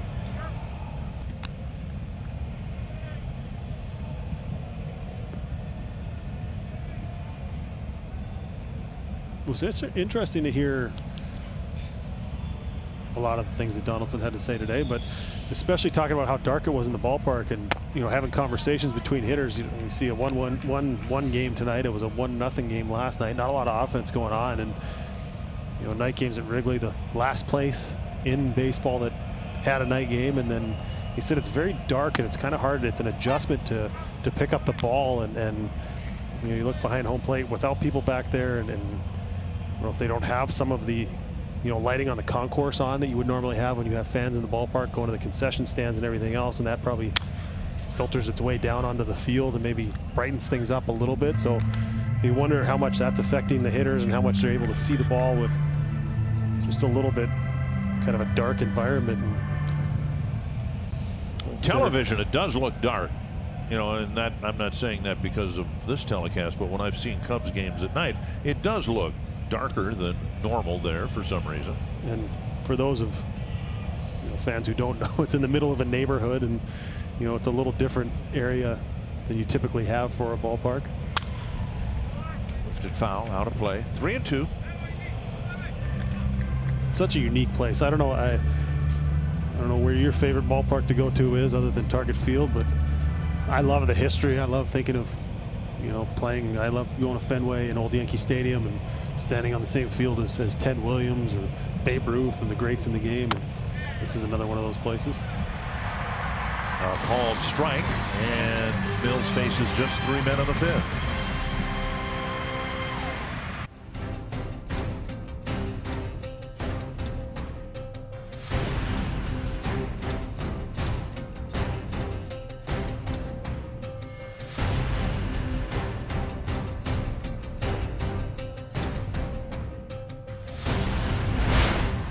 Game reset. Twins gave Michael Pineda a 1-0 lead before he threw a pitch, but then the Cubs tied it up in the 2nd. And we have another pitcher's duel here. Last night's game finished 1-0. Pineda will pitch to the Cubs in the 5th. He's done a nice job of settling in and finding the corners of that strike zone again. Fastball up, ball 1. Phillies beat the Blue Jays again. Toronto now back to 500. They were ahead of the Yankees just a few days ago. Yeah, they're pitching, getting beat up a little bit. They've gave up a ton of runs. There was 21 one of those Yankee games. It's hard to outslug a team every night. It's hard to win ball games 12-10 consistently, and they've had trouble preventing runs. There's a fastball for a strike, 2-1. Yeah, it's crazy how this playoff picture changes week to week. I mean, the Reds looked like they were down and out, and they got back to 500 last night. They're losing tonight, but the Blue Jays were well above 500 and looked like they were almost a lock in that number 2 seed in the East, and now all of a sudden they're going through some real struggles, and it'll be a learning experience. They have so many young players on that team, so many young offensive players that are getting their first taste of meaningful September baseball. And now 3-2. And what's happened, the Orioles were interesting for a while in terms of their status as a contender, but now they've faded. The Tigers have faded. The Mariners have faded. So the Blue Jays, as much as they've struggled over the last week, their playoff positions still pretty secure. You're going to have Tampa Bay, the Yankees, and the Blue Jays. More than likely. More than likely. The White Sox, Twins, and Indians. And then Oakland and Houston. Houston rather, finishes the second place ball club, and they're below 500. And lost Justin Verlander today. To center field, Buxton coming in, and it is Polanco going out to make the catch, 1 away. 1 down. Football is back each week. Visit FoxSportsNorth.com/North. FoxSports.com/North for exclusive NFL coverage. Log on throughout the week for an in-depth look around the league only on FoxSports.com/North. We'll get there. one down, and Ian Happ. If I had just read it as it was printed, I think I would have been just fine. Chop right side, Pineda covering the bag, and Sano backhands it to him and got it to him. Nice play by the two biggest man on the field. Yeah, we picked a good day to highlight the Twins defense before this game started. There's been some great plays. Polanco had one earlier going across the base when he was in the shift, and real good play right here. So this play right here, it's the first baseman's job to go after the ball until the pitcher calls him off, and the pitcher's job to go to the base. So the pitcher's running by, if he can pick up that ball, he picks it up and continues on and touches the base. So the first baseman, so you don't get caught in between, you're supposed to be aggressive to that ball. Good glove flip, good play. So you see him, he's heading towards that ball. He realizes he can't get there, and he just continues on straight to the base. And Sano made sure that he got that ball and then made a great flip with his glove. It's like a pass from one power forward to another in the NBA. Here's Bryant, a swing and a miss. Yeah, Happ, I think, happy with the decision to slide instead of avoid a collision right there at first base, and one he probably not would have won. Yeah, Big Mike didn't really give him a whole lot of area to run in with his foot stepping on the base, but it's such a challenging play for a pitcher. Running full speed, trying to catch the ball, trying to find the base at the same time. You slow down at all to try and correct your footwork, you're giving that runner time to beat you to the bag. So great play all around right there. 1-1 to Bryant. And that's what Josh Donaldson was talking about. He was asked last week about Sano's defense at first base, and he said the only problem is sometimes they have to convince him Sano doesn't have to play second base too, and going too far to his right. But that was a play that would not have been made, and you know, it would have been a base hit if Sano hadn't played that as well as he did. 2-2. He's done such a good job of adjusting over there and figuring out what balls he needs to go after, because that play, believe it or not, is one of the hardest plays you have as a first baseman, because if he picks up that ball and he's looking for you at first base and you're standing in no man's land, that's an infield single right there. So you have to be able to read that, and it's always the better choice is to be aggressive to the ball and let the pitcher cover the base. And he did it exactly right.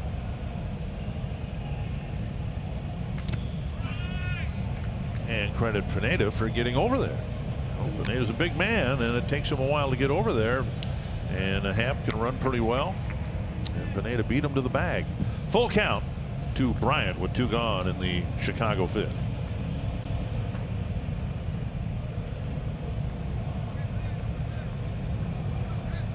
'90th pitch for Pineda.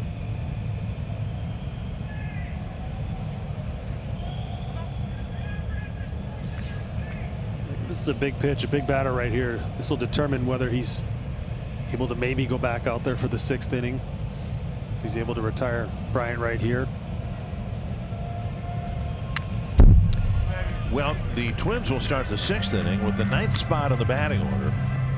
And if we were playing in a National League park by conventional National League rules, Pineda could probably let it fly here, knowing that he's probably going to be pinch hit for. Yeah, especially in a tie game. But that's not the case, because the National League teams now have the designated hitter, and the Twins can use one at Wrigley Field. Full count to Bryant, and a pop-up. Sano chasing it, and he has no play. So I know you like this way, correct? The National League style. You don't like watching pitchers hit, I think, right? I just grew up watching National League style of play, so as a novelty, when we would do interleague games from Wrigley or wherever, I enjoyed it. I enjoyed the strategy and all of that, because that's what I grew up with. See, I thought you were a DH. I thought you were a pro DH. No, guy. I just want both leagues to play by the same rules like we are now. And I know we'll never go back to pitchers hitting in both leagues. I just think it's silly to play by 2 different sets of rules. That's hit to center. Buxton over toward the gap, puts it away. And Pineda's completed 5, giving up just 1 run. It's 1 apiece.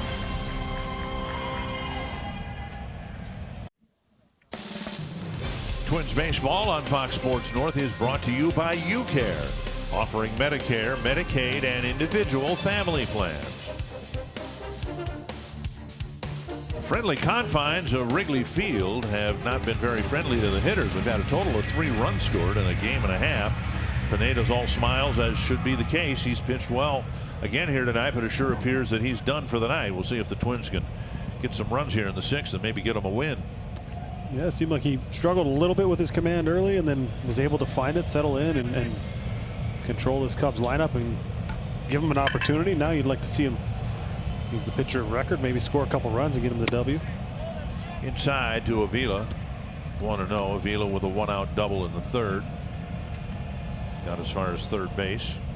Twins scoring their lone run again tonight on a solo home run.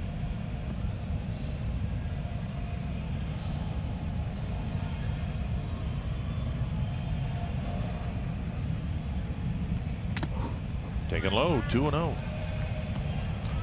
Twins haven't taken a walk. They have 3 hits. Avila's double, Rosario's home run, and Polanco's single. We've seen some aggressive swings early in the count. Some have been successful. Rosario's home run, and then some of them have been pitches that maybe the Twins hitters were coaxed into swinging at. Maybe not something ideal to swing at first pitch. Missed by 2 feet, 3-0. Interesting with the score in this game. And 3 catchers on the roster. Obviously Cruz going down, so probably unavailable. But do you pinch run right here if he's able to get on base?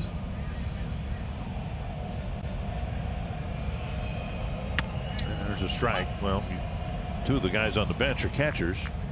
Yeah, but you know, Avila historically is, I think if they had a race, he might finish 3rd in that race of the catchers. But you're going to have to try and, you got Jake Cave over there, of course. Your bench is just a little bit short because you've put. Ball 4, and Avila takes a leadoff walk, and we'll see what, if anything, the Twins dugout does for a bench move. The Twins are hosting a fan appreciation drive-through parade presented by Caribou Coffee on September 26th. Fans will take home a fan pack complete with everything they need to enjoy a Target Field ballpark experience. Register now at twinsbaseball.com/fan appreciation. Space is extremely limited. Cave is taking his hoodie off real quick here, and that might be a move that would be made in the event Avila gets to second base. Yeah, it's not typically a move you would make this early in the ball game, but with such a low-scoring game last night, this game appearing like it could just as easily finish 2-1. You hope you have that too, and if it means a ball in the gap or scoring on a single to the outfield, you'd like to have the fastest guy possible out there. Breaking ball with Wade thinking of sacrificing Avila to second. And then, you know, I mean, it'd be nice to have Cave's speed at first base, even if you're going to sacrifice, because Avila doesn't run particularly well. It would have to be a pretty good bunt to get him there.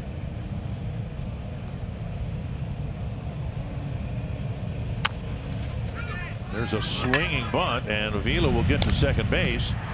And Wade does advance the runner, and now we'll see if Cave comes out of the dugout. You know, and for people watching at home wondering, you know, either why Cave still had his sweatshirt on or why manager Rocco Baldelli didn't go down there, that's actually the bench coach that's usually in charge of informing the player, hey, you're going to possibly pinch run right here if he gets on base. And he went down, and Mike Bell did do that. And you know, because the manager's out there trying to run the game, decide if he wants to bunt in that situation or hit and run or steal or whatever they're going to do, however they're going to play it. And they end up, once he gets the second, effectively worked out like a bunt from Lamont Wade. Now you've got Cave's speed at second base, and you still have 2 catchers available. So you're kind of throwing your cards in a little earlier in this game, but because the Twins have struggled so much to score runs, you're just trying to create offense any way you can and then take advantage of those runners in scoring position when you get them there. Buxton 0 for 2. He struck out swinging on a breaking ball in the 1st, and he almost beat out an infield hit, grounding one to Baez in the 3rd.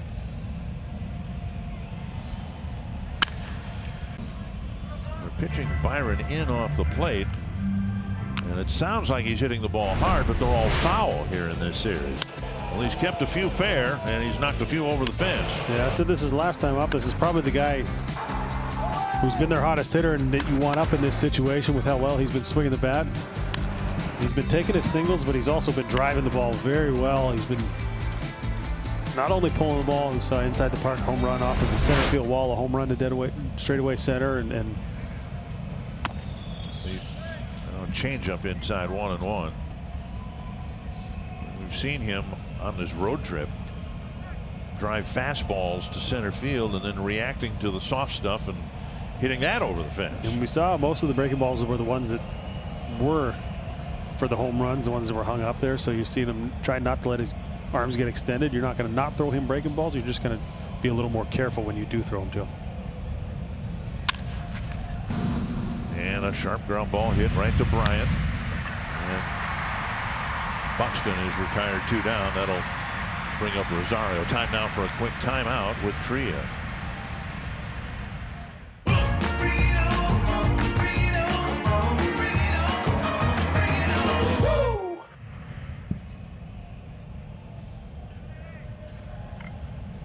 And now Rosario, who homered to right in the first, went down swinging in the fourth.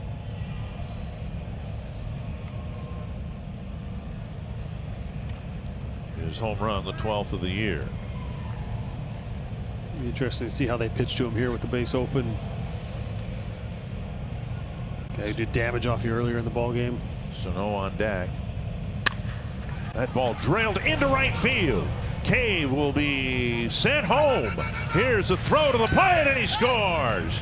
Rosario delivers an RBI single, and the Twins are back in front. I'm not certain that he was looking curveball right here, but it sure looked like it. Otherwise, he just recognized it really well, and he's seeing the ball already a home run in this game.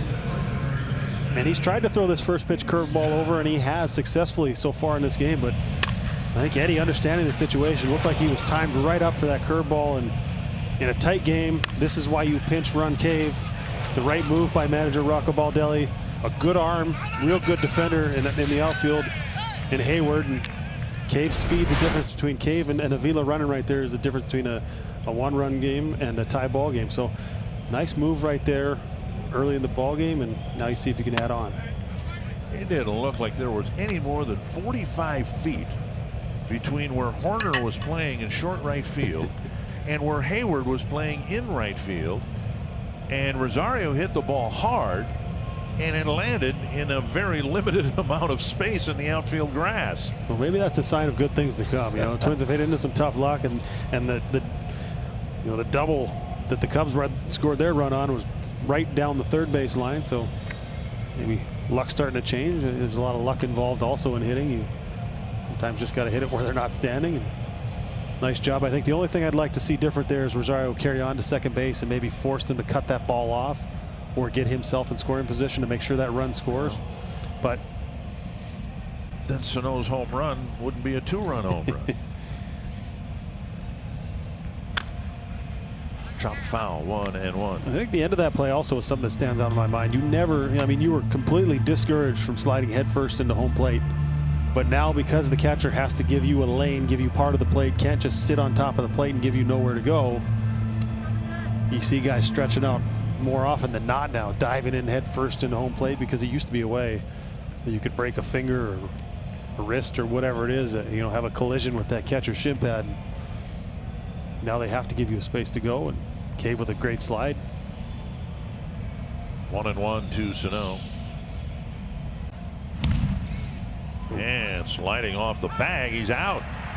Rosario slipped off the base, and Rizzo kept the tag on him, and that's how the inning ends. And we'll see whether the Twins challenge it or not. No challenge, and it's a 2-1 ball game.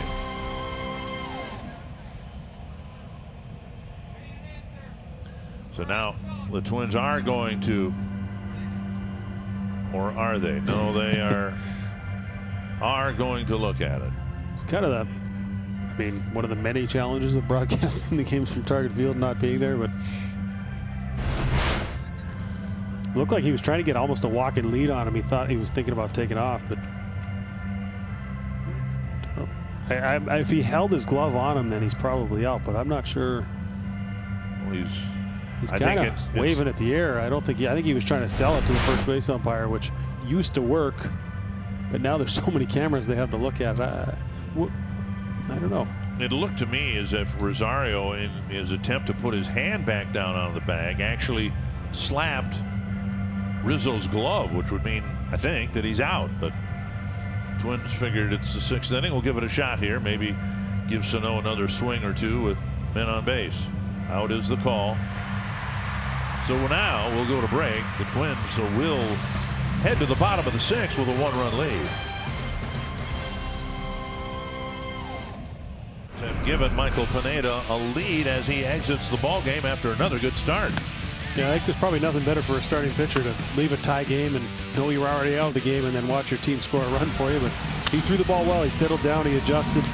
He used his breaking ball. Maybe not quite as many first pitch strikes as we're used to seeing, and then a terrific defensive play. A little glove flip from Sano to Pineda, beating a speedy run over to first. So nice job by Big Mike. Give him a chance to win. Duffy misses outside with his first pitch, ball 1. Duffy been one of the most consistent and reliable relievers for manager Rocco Baldelli so far this year. And a strike called. 1-1.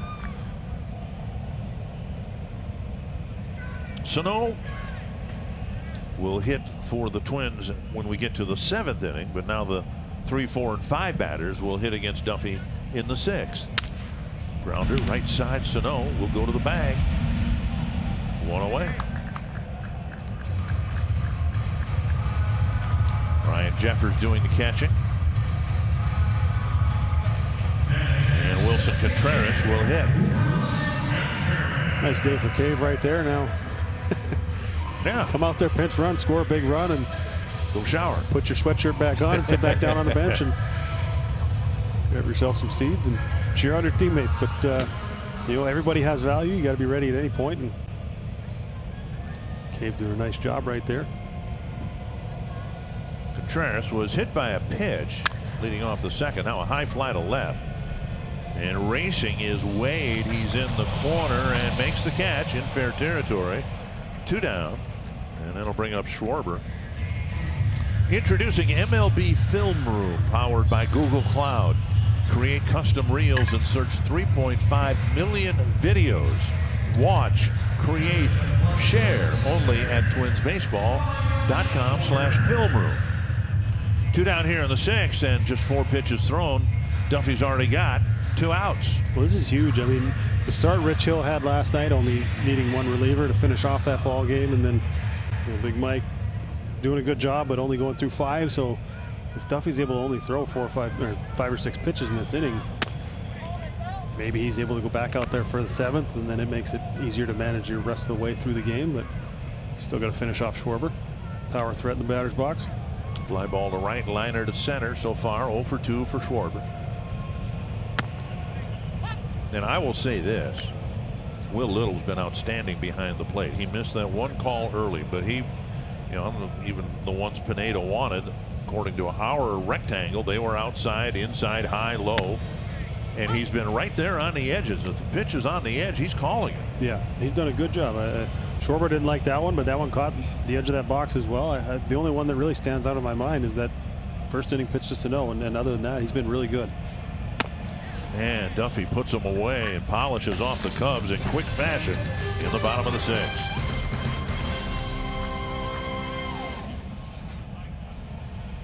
In the 7th inning with the Twins up 2-1.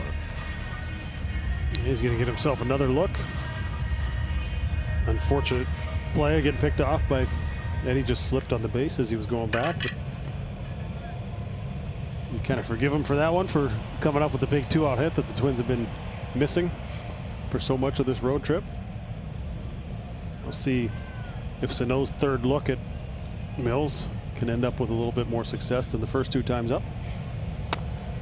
Down low, ball.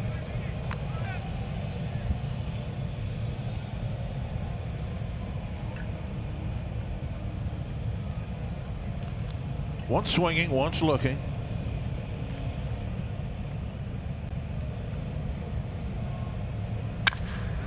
Hit a long way to left field.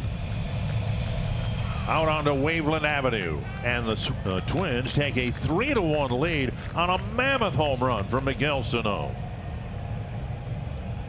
Well, took a first pitch below the zone, and as I said, I was hoping he was going to be able to adjust. 2 strikeouts his first 2 at-bats, but with Miguel, you take that. You take the strikeouts. It's a trade-off for the power that he provides. This ball 114 miles an hour off the bat, and there was no doubt that this ball was leaving the ballpark. The only question was whether it was actually going to stay in the stadium itself. And down and in, that's usually a danger zone to a left-handed hitter, but Miguel doing such a good job. You see that head down, stays through this ball. And now a more comfortable lead for the Twins. Kepler with a breaking ball down and in. Well, you called it when he was there, Eddie. I said he continued a second. He said that would be Sano's 2-run homer, but right. Either way, it ends up a solo. And 1-1 now to Kepler.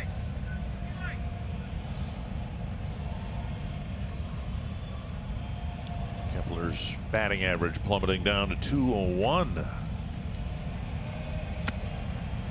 And now 1-2. Yeah, it doesn't look like he's just really seeing the ball very well. He's, check swing, and he's trying to be aggressive. He's trying to find his swing. He's trying to swing his way out of it, but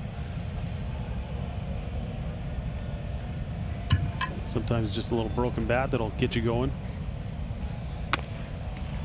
2-2.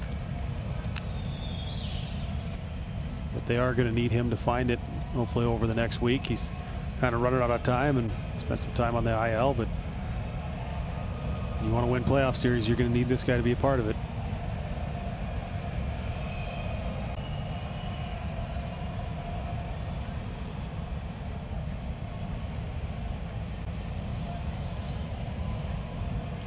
Two and 2 to Kepler. Line foul over by the Twins dugout. And if the Twins win this game, they'll secure a spot in the postseason tournament. Yeah, a lot at stake here. Also, we're going to try and keep pace with Chicago. That's hit to left center field. And Schwarber going back, and he drops the ball into the ivy. And it'll be a double for Kepler. And this one, unlike the one we saw on the south side of Chicago that was sitting right there for Jimenez to pick up and throw in as Byron Buxton circled the bases, that was eventually overturned. You see this happen a lot more on the north side. I cannot imagine this is a very comfortable place to play the outfield, because behind that ivy, for the people who don't know, is a brick wall. There's no padding there. You run full speed into that thing, the wall is going to win. So you can understand Schwarber a little tentative going after that ball, and maybe a break. I don't know if Kepler would have got a triple on that or not, but Kepler rewarded for hitting the ball a long way to the opposite field. Yeah, good sign too. He looked kind of lost. First couple at bats swung early, and then there check swing and swung a pitch well below the zone, but this one stays on it, drives it the other way. No, the Twins have a chance for a big inning. We saw a big 2-out hit last half, and there's David Ross going to go to the bullpen right here. Josh Osich will come in and pitch next in relief of Alec Mills. The Twins with a 3-1 lead, hoping that lead will grow in the top of the 7th.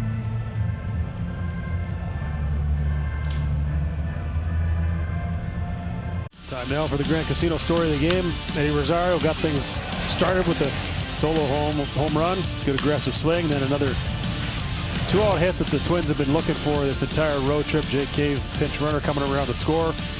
Big Mike battled through, was grinding a little bit, but then ended up settling down, found it, and then Sano, the first one that I can remember, a Twin hitting out of the whole stadium and at Wrigley Field. So long home run. Couple strikeouts early in the game, but that's kind of his MO. You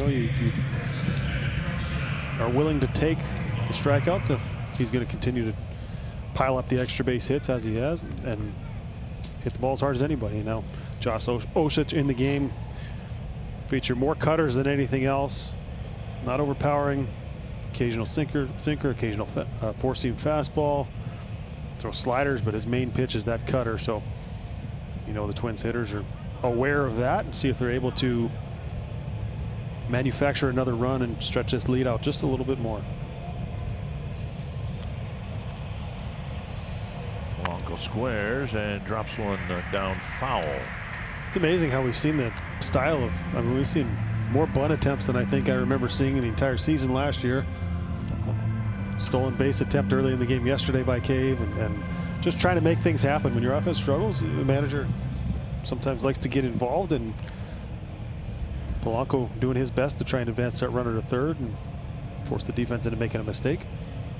Well, as we've seen these low-scoring games be far more frequent this year than at any time last year. And Polanco pulled the bat back, I believe, and it's 1-1. You know, I mean, 90 feet now in a 3-1 game means a lot more than 90 feet would in a 9-6 game, you know? Definitely. Yeah, especially with the Cubs looking like their offense is struggling. They're not really driving the ball to the ballpark, and you just keep adding on and adding on and adding on and get more comfortable as that lead grows. And Polanco fouls it, 1-2. You have to be aware. Every base we saw, Wilson Contreras picked down to first a couple times last night, and they had the pickoff play on the second bunt attempt there. The second pitch, Baez was creeping in behind Kepler at second base, and looked like he wanted to throw, but you just have to be aware. Every base you're at, Contreras loves to throw. He loves to try and pick guys off, but it also forces that base runner to be a couple steps closer to that base and maybe prevents them from scoring a run, or if they do try and score, they're out by a step or two because of all that. Cubs have Rizzo about 30 feet off the first base bag. Not a whole lot of room on the right side for Polanco. Dug out by Contreras. 2-2.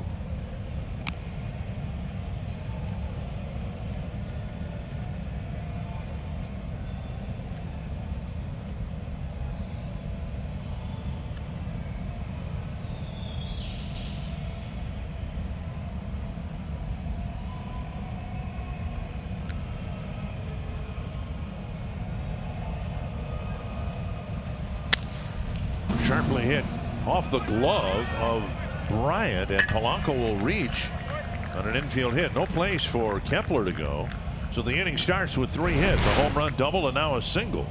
Yeah, this is a tough read as a base runner because you see that ball hit and then you see it hit that third baseman's glove. So your immediate reaction is to go back towards the base. You're saying, well, this ball didn't get very far away from him and there was nobody at third base. But if you're heading back towards second base, you're retreating as you should be. If that ball's caught, then you're going to be running yourself into an out. So you would have liked to have seen it advance there, but it's so hard to read when it hits off a fielder's glove because you assume they're going to field it cleanly more times than not.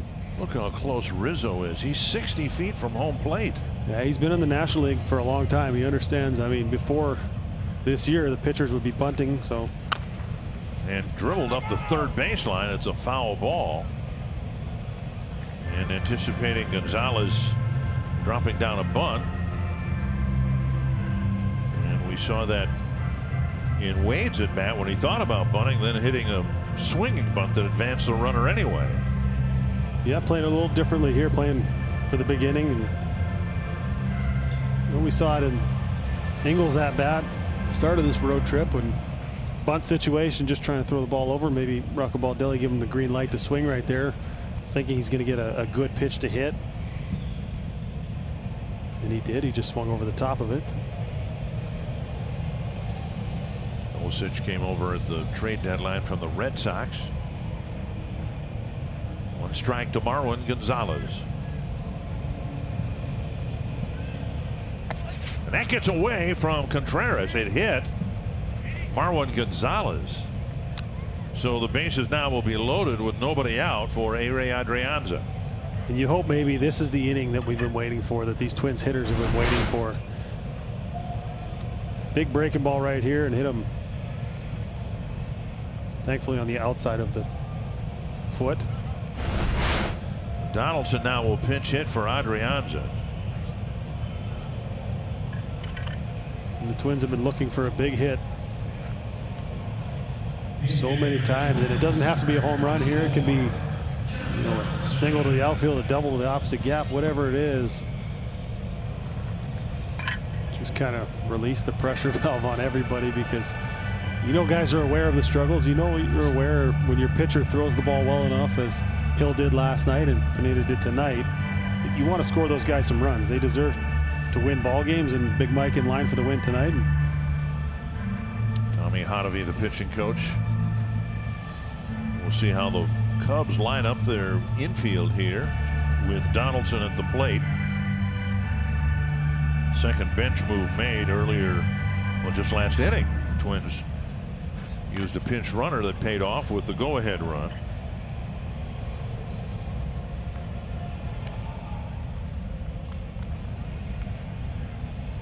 (3-1), the Twins in front, and the bases are loaded. The infield coming in here for the Cubs.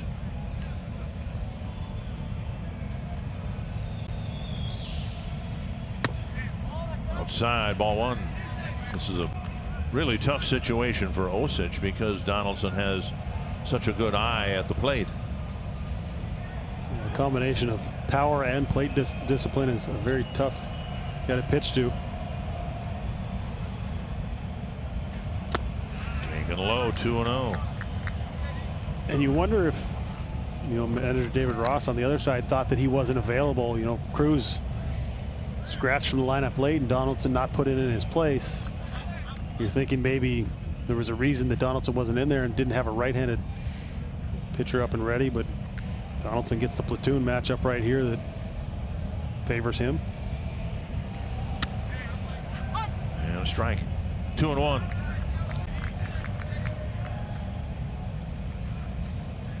Plenty of room in the outfield grass with the infield drawn in and the outfield playing deep. And the other reason this matchup works because this is the third batter he has to face. Completely forgot about that rule, but yeah, this works in the Twins' favor as well. So you know if you're pinch hitting Donaldson right here, he's going to face the lefty. You couldn't bring in the righty even if he was warm and you wanted to bring him in. So this worked out perfectly here.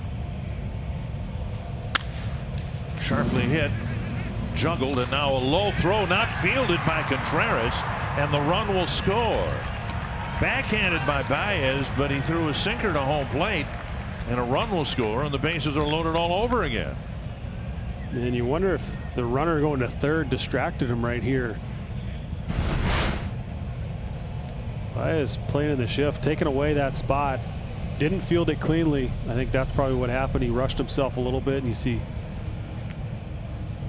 just spiked it in the dirt. And Contreras, a very hard play with the catcher's glove to come up with that. Whatever happened, the Twins will take it because they've had so much trouble scoring runs other ways than hitting the ball out of the ballpark. And you see how Polanco just kind of cutting in front. And so number one, he didn't field it cleanly. Then he rushed, and then Polanco coming out of the side of his, side of his vision there. And then Twins are finally getting some breaks. This is kind of what you see. This is the one where I always say hitting's contagious. Well, almost everybody's been on base, so here we go. 5 guys have reached. Still nobody out in the 7th.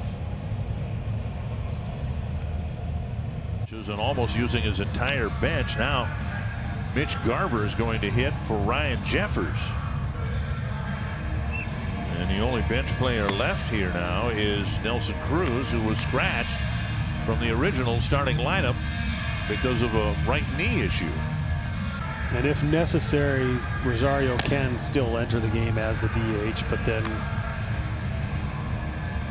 you'd have to deal with pitchers pinch hitting and all sorts of different things. So you're hoping they don't have to worry about any of that type of stuff and be able to get through this healthy.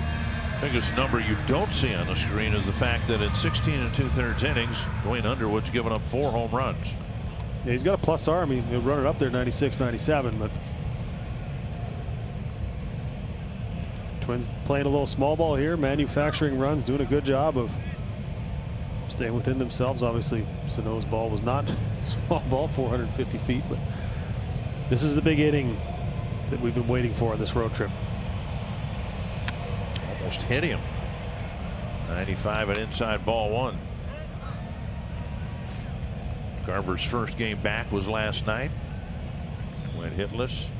Said he's not going to worry about any of those numbers we just showed you on the screen. Yesterday his season started anew. He's got a chance to deliver a big hit here in the 7th inning. Nice stop by Contreras. And Underwood missed badly up and in, and then badly down and away. Yeah, he's having trouble finding it. You wonder if you're Mitch Garver, what your thought process is here. Are you one pitch, one spot, almost like you're 3-0, or are you going to wait to see if he can actually throw a ball over for a strike? I think if we see Mitch Garver from last year locked in, there's no way he's letting this pitch pass, but we'll see how he's feeling and what his thought process is here. Popped up down the right side, now to play. That's good. I like to see him be aggressive. That shows me that he's got a lot more confidence than we saw earlier in the year. You know, if he doesn't feel like his swing is right, he may feel like he needs to take right there. He got himself a fastball all over the plate that he could get extended on, and good pitch to be able to drive in a run or two, and just fouled it off. 2-1 to Mitch Garver. Threw a fastball to even the count.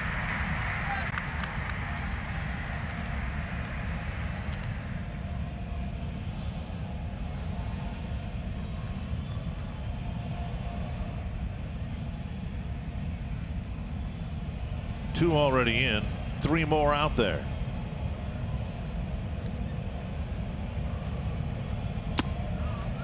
And now 3-2.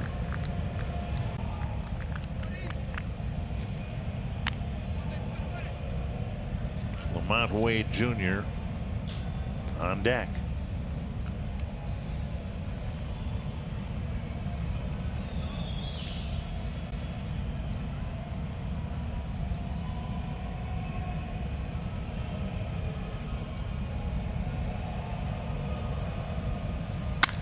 Sharply hit into left field. Garver delivers. 1 run will score, 2 runs will score, and the pinch hitter delivers a big pinch hit. Yeah, good a sign as anything. That's a solid contact right there, as we've seen from him in a while. Obviously coming off the injured list, but he got on top of this ball. He didn't try and do too much with it, and ends up getting a fastball running in towards him, but just a real simple swing, head down, right direct to the ball. I mean, he hit that ball so hard, Bryant didn't even move. So real good sign, and now you're just trying to keep the line moving, keep increasing that lead. Strike 1 to Wade, 0 for 3. A strikeout and a couple of numbers. Choking up on the bat about an inch. Contreras getting a workout here in the 7th inning. You hope this is that inning, though, that everybody just is able to breathe. You know, you can see everyone kind of pressing a little bit. They're trying to score runs. They want to do so well. Aggressive early in the count. It worked out for Rosario, but you know, a couple at bats that didn't work out so well, and now able to put something together. Another one in the dirt. Contreras trying to get Underwood back into the strike zone.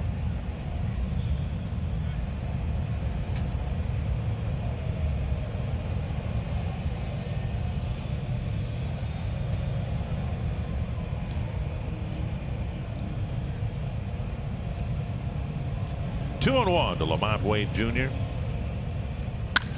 That's to center and hit well. Happ going back, and he makes the catch on the warning track. And everybody will move up. Close play at second base, and they got him.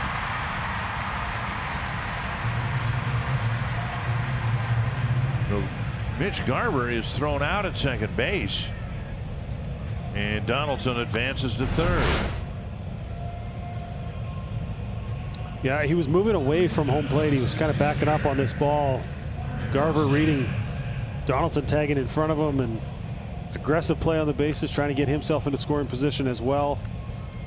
But he's yeah, I mean, he was standing up against the outfield wall, and he ends up making just a perfect throw. If this ball is 2 feet either way, we're looking at second and third with 1 out, but it's an aggressive play you could take when you have a 5-run lead.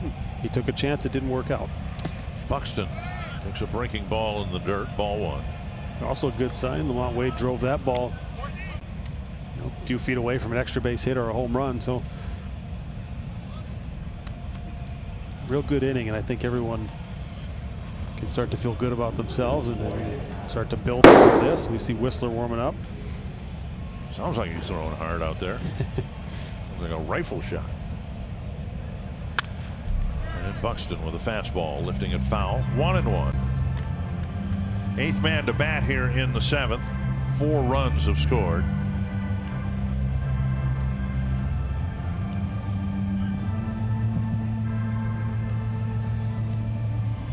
Buxton with a couple of ground outs and a strikeout so far tonight.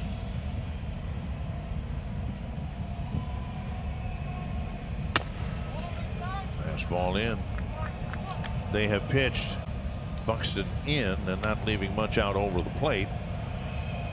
And the balls he's hit, and he's hit a few of them hard, have been pulled on the ground to the infield.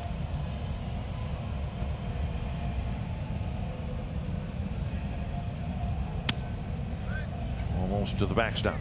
You know, obviously the home run that Sano hit was big, but this rally all kind of started with the opposite field double from Kepler, a 2-strike count.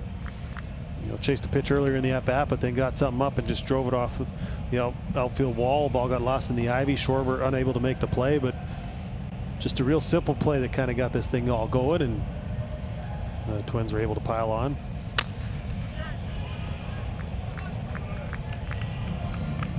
Full count to Buxton.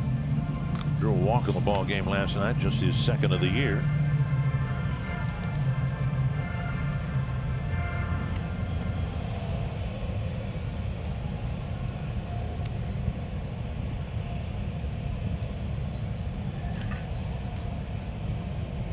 Three and 2. Underwood to Buxton.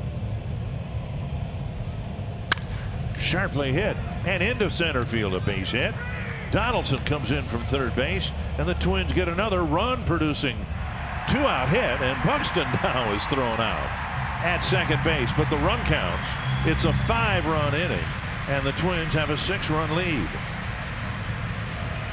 Well, nice little shift beater, maybe a little over-aggressive on the bases, but you'll take it. Big inning from the Twins.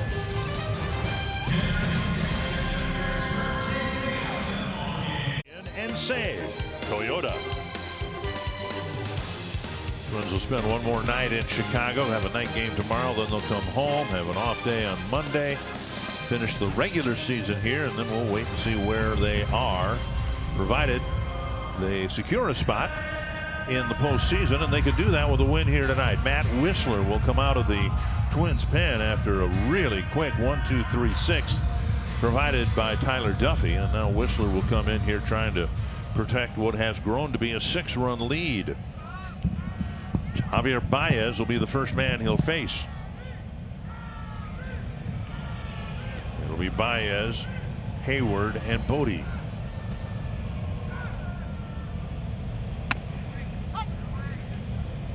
Seen Matt come in and struggle throwing strikes with that breaking ball right away, but here tonight the first one's over for a called strike.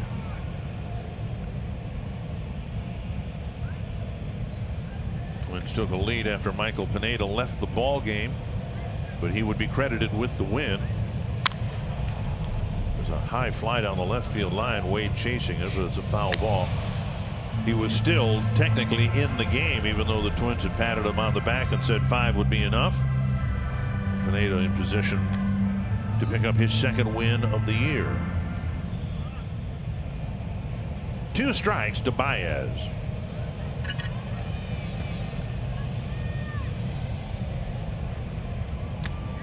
And a breaking ball gets away from Garver, and he throws in time to get him at first. Nice recovery by Mitch Garver, doing the catching now after pinch hitting for Jeffers. 1 away.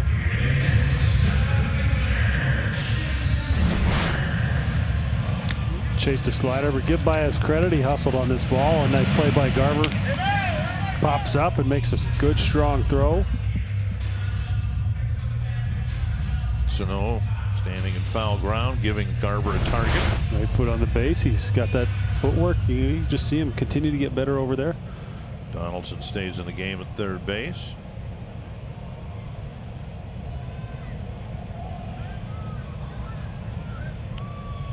Hayward takes a breaking ball low, ball 1. Two singles for Hayward against Michael Pineda. Pineda gave up 4 hits, and all 4 hits came after the second out of an inning.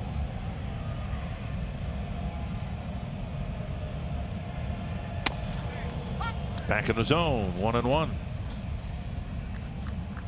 Yeah, he kind of was a grind for him a little bit at times, but still only gave up one run, gave his team a chance to win. Finally waited for that offense, and I can't remember the last time we put down a 5 on a scorecard for an inning. It's a good sign.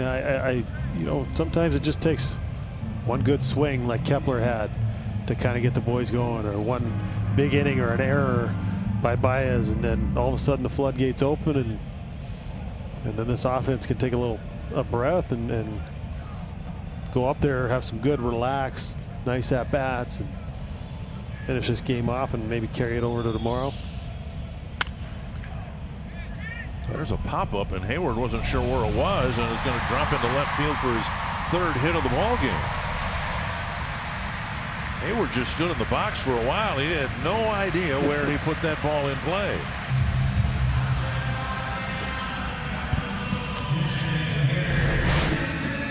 This happens as a hitter. You know, you get head down, sometimes you lose it, and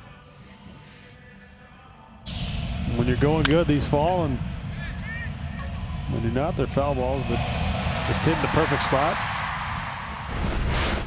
1 out single, and now Bodie will bat. Bodie drove in the Cub run with a double with 2 out in the second. Good spot for it. Strike 1.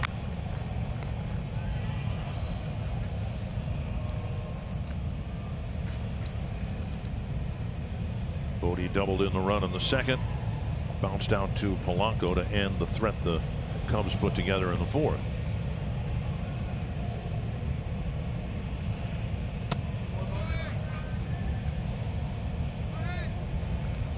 Missing low, 1-1.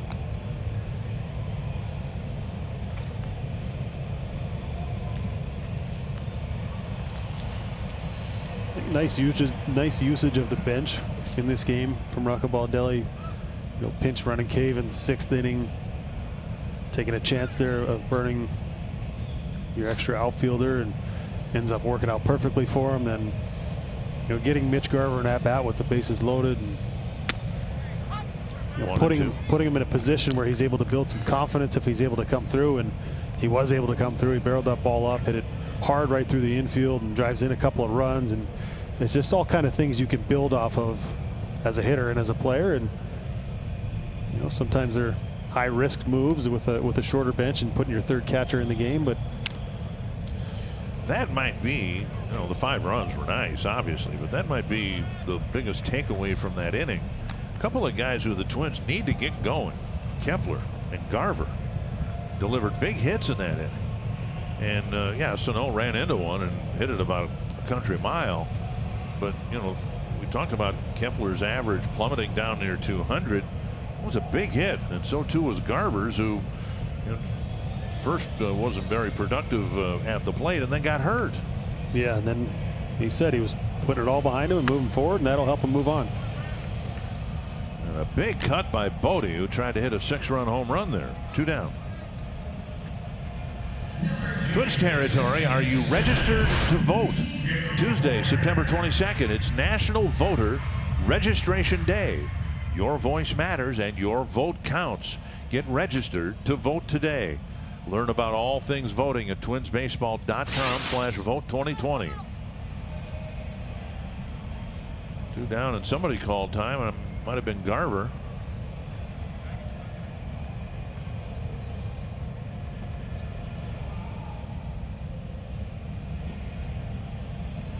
Horner, the batter, the 9th place hitter for David Ross. Breaking ball low.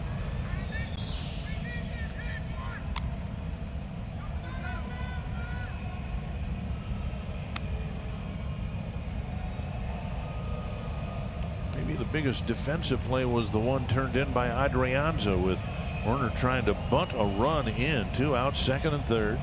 He laid down a pretty good bunt. But Adrianza, the third baseman at the time, made a great play to end the inning. The Cubs got just the tying run. They never did take the lead. And when Horner dropped down the bunt, it looked like it was a pretty shrewd play to drive in the second Cub run of the inning. Yeah, this is the cleanest, most well-played game we've seen on this road trip. It's a good sign right here. You know, tough loss last night, hard to generate anything. Hendricks really shut the offense down. Hill threw the ball well, but some great defensive plays and some big timely hits. You know, not relying on the home run and put pressure on the defense and everything else. I mean, a lot of positive things coming out of this game, and obviously still 7 outs left to get, but you feel a lot more comfortable 7-1 than you do 2-1 or 3-1, that's for sure. Fastball up and away, and it's fouled away.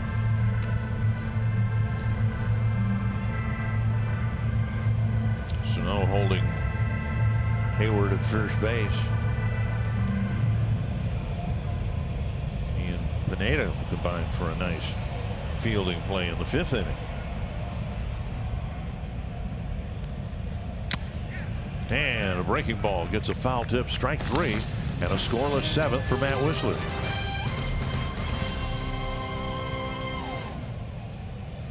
Twins in front. This copyrighted telecast is presented by authority of the Minnesota Twins and may not be reproduced or retransmitted in any form, and the accounts and descriptions of this game may not be disseminated without the express written consent of Minnesota Twins, LLC. The Twins opening up the game with a 5-run 7th inning, and now they'll hit in the 8th against Rex Brothers. I'm guessing he was former teammate. A teammate of yours, right? Yep. He was the closer for a short while and then lost his control, lost his command, and found his way back. Control and been kind of an issue for him throughout his career. And just recently called up from the Cubs alternate site. Even when he was closing games, he got 19 saves in 2013, 67 and a third innings, 36 walks, and then even more walks the next year with fewer innings pitched. He'll face Rosario, Sano, and Kepler.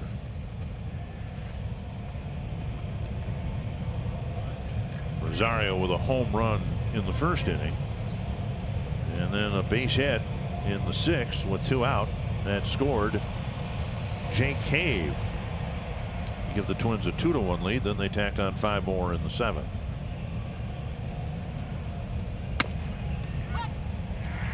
And there's strike 1. These are always my favorite.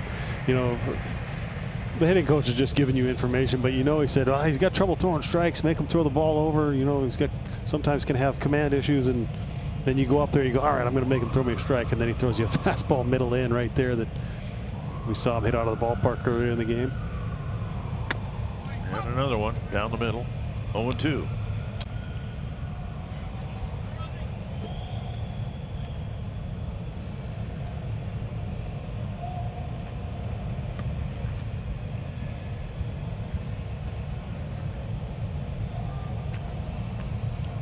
Two strikes to Rosario.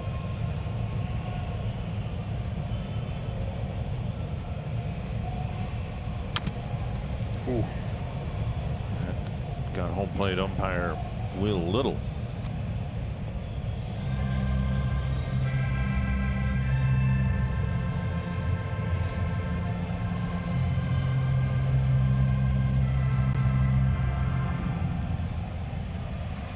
Cubs almost certainly will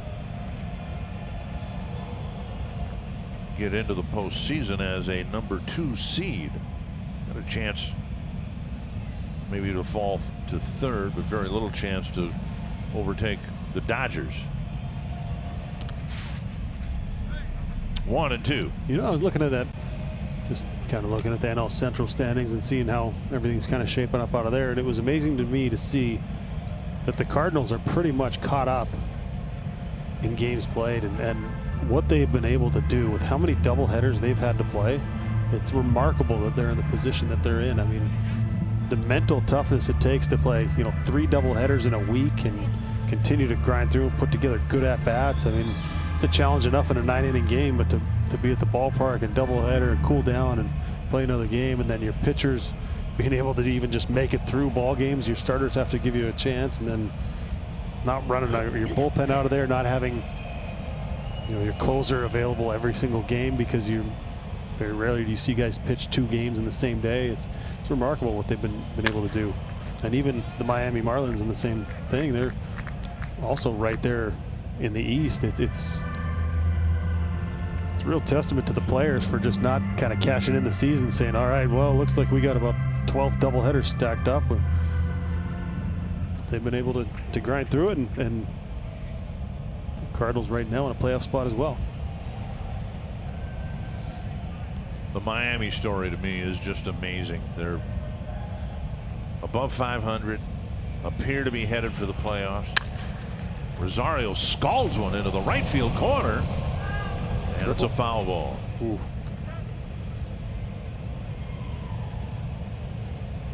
But what the Marlins have done, remembering they went a week and a half without playing, and then they lost so many players, they were just trying to find bodies to put the uniforms on. Yeah, they made some creative trades. They had some guys that were kind of buried with other teams, and they took them on, inserted them in their lineup, and waited for guys to get healthy. And their pitching has been fantastic. They've had some guys really step up on the pitching side of things. But yeah, you're right to think of the same thing, what they've been able to do. That one caught Contreras under the mask, it looked like. Hmm.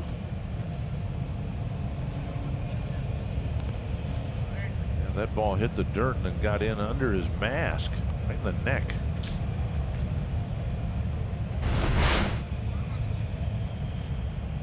Spiked this one, and Contreras going down. I think he's fortunate maybe it hit the chest protector just a little bit before it went straight up, and yeah, he's lucky that got that ricochet. I'm not sure he'd be standing up right now if that kicked straight off his, but doesn't make it hurt any less. Nice job by home plate umpire Will Little going out and buying him some time. I don't think he's going to put those fingers down again. So no more sliders. I don't want that one. 2-2 to Rosario. Foul on a fastball off the plate.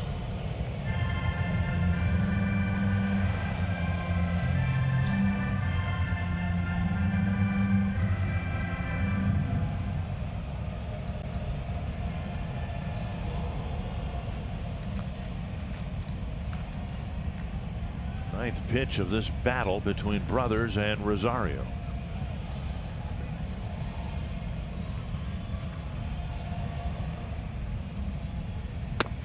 And a breaking ball finally got him. One down. We'll bring up Sano, struck out twice, and then did this leading off the 7th.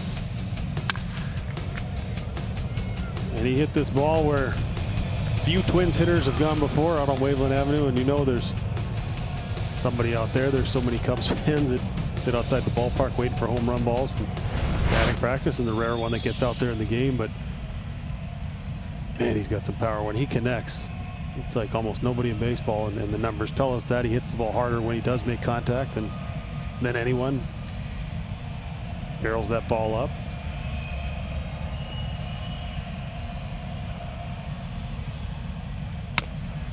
Off the plate, ball one.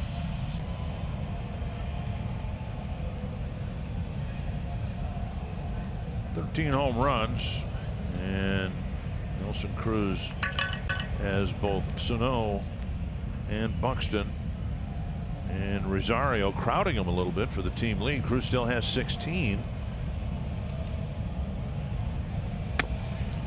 Away, and it's 2-0.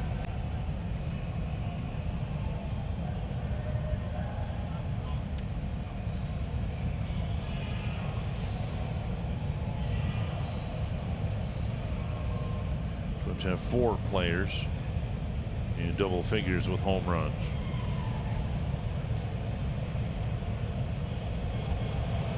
Two and 0. 3-0 with Kepler on deck.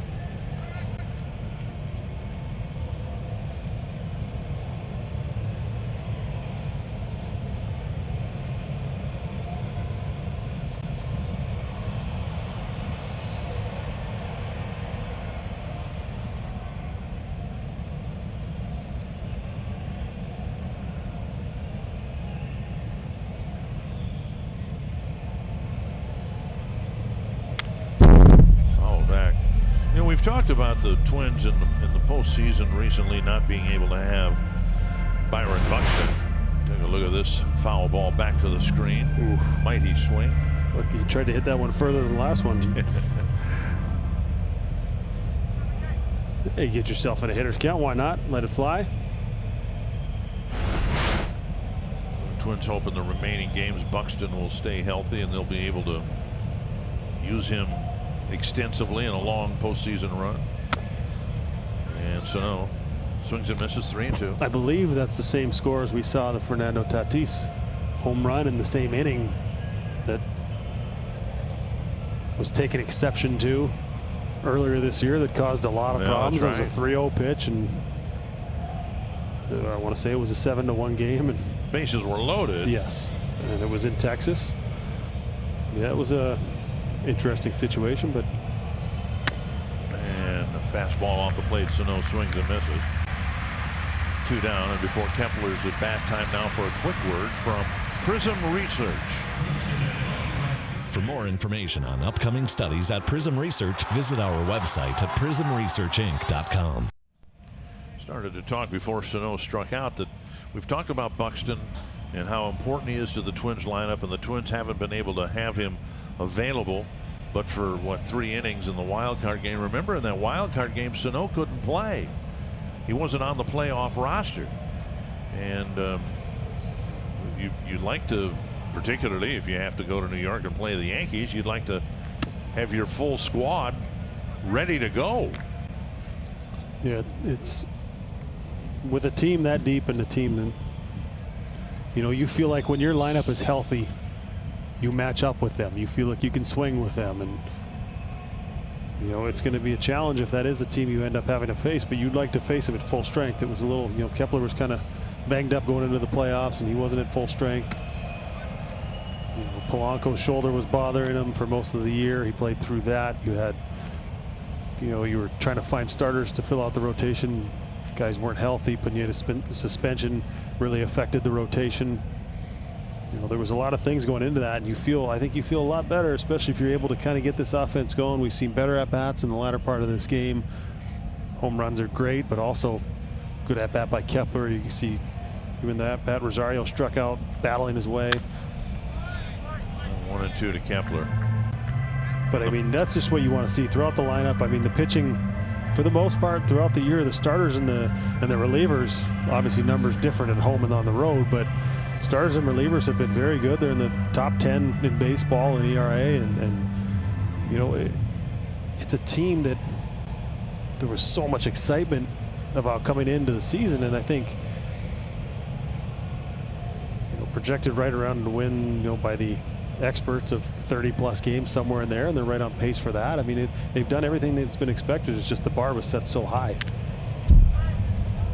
And I think if anybody would have been perfectly honest before the season started and asked the question, well, who's going to give the Twins their biggest run for the money for a division title, the answer would have been the Cleveland Indians, not the Chicago White Sox. I don't know. You could see Chicago building, though. You could see it coming, and then they saw it coming. They believed it. And with the reliever they brought in last night, drafted this year, and threw 101.5 miles an hour on lefty. And Kepler strikes out. 1, 2, 3 inning with 3 strikeouts for Brothers, and we go to the bottom of the 8th. Twins lead by 6 runs. They are 6 outs away from securing a berth in the postseason in 2020.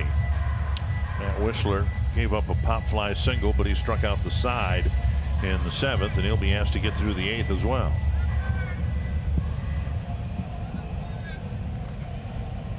Face the top of the Cub batting order, starting with Ian Happ, who is 0 for 3. A couple of ground outs and a strikeout on a check swing. In there, strike 1.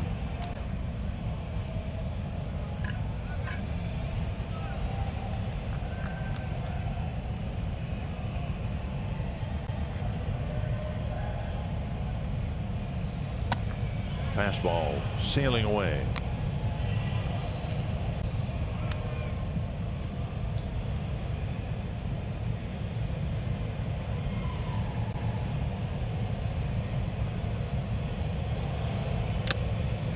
Ball swing on the foul tip, 1-2. Again, a night game tomorrow. We will not be broadcasting on Fox Sports North. You'll find it elsewhere. It's on ESPN. I believe you said you'd be listening on the radio more than likely. Listening on the radio if I'm in the boat, which I hope to be for at least the start of the game. And if the walleyes are biting, I might just stay out there. Listen till the end of the game. Might be a little chilly out there, but it's kind of like when you get jammed and it's cold and you get a hit, it hurts less. You're fishing, you're actually catching fish. That's very much like that. And there's another breaking ball and another strikeout for Matt Whistler.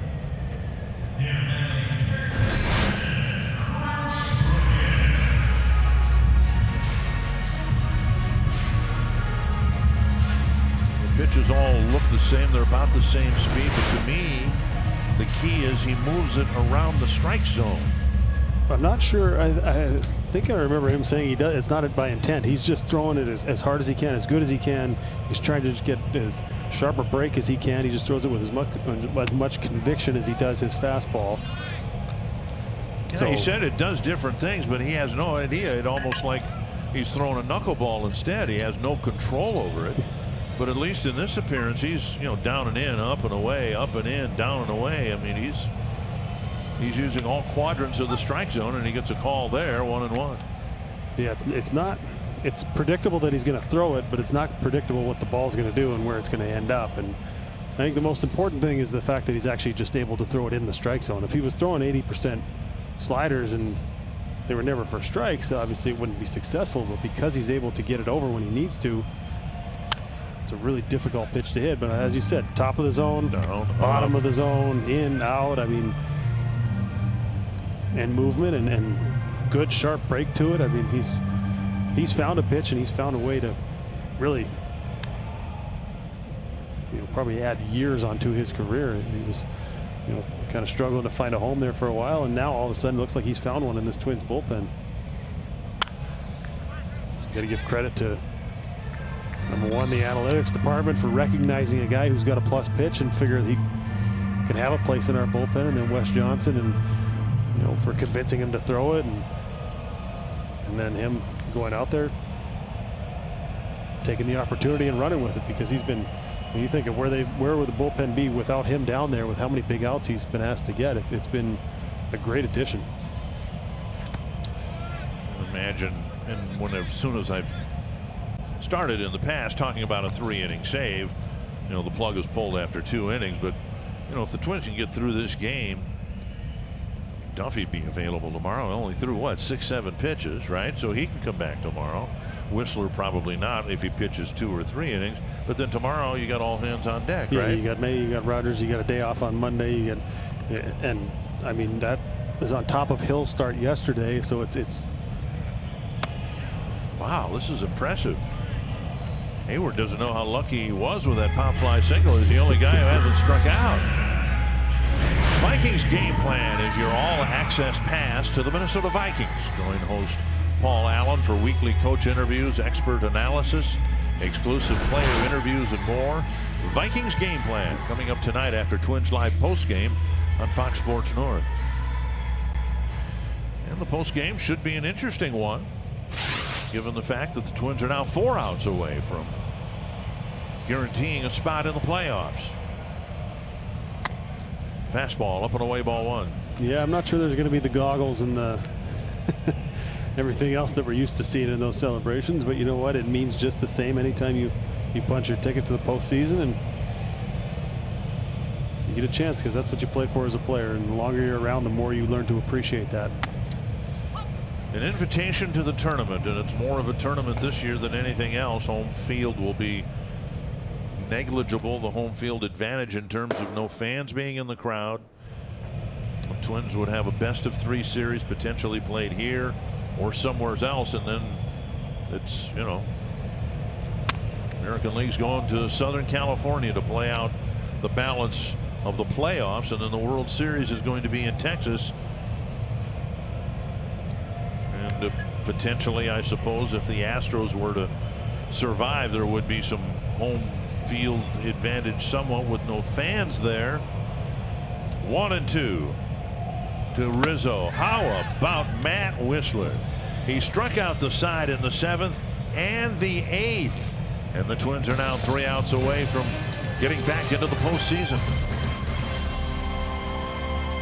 With a 7-1 lead, the Twins are 1 inning away from punching their ticket to the postseason. And coming up after that final out, we will bring you Twins Live, where we will take a look at all of tonight's offense, especially that huge 7th inning where the Twins were able to put up 5 runs for the first time in a single inning in over a month. But even without that beginning, they were in position to win the ball game thanks to Eddie Rosario and his home run in the 1st inning and the go-ahead RBI in the 6th. And we'll head into the Zoom room to hear from Rocco Baldelli. Dick and Justin, Rocco the other day wasn't too sure what the Champaign situation would be once they do punch their ticket. So we may see some parties in the Zoom room. It'll make for an interesting postgame show.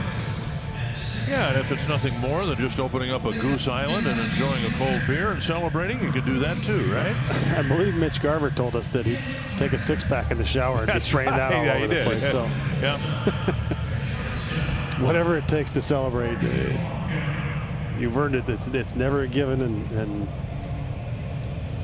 still got to get there. Still not finished this game yet, but Dan Winkler will pitch for the Cubs. He had a couple of pretty good years through all his injuries as a reliever for the Atlanta Braves, and he'll face Jorge Polanco.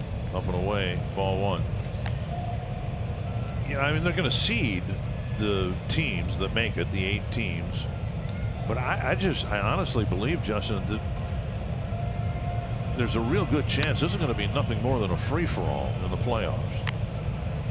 It's going to happen fast too. I mean, we're used to those days off in between. We're used to, 2 games travel day, 2 games travel day, 1 game, whatever it is. It's going to be 3 quick ones, and then it's going to be a 5-game series in 5 days, and it's going to be a test of depth. And I think this is part of where it favors the Twins, because they made so many additions to this starting staff.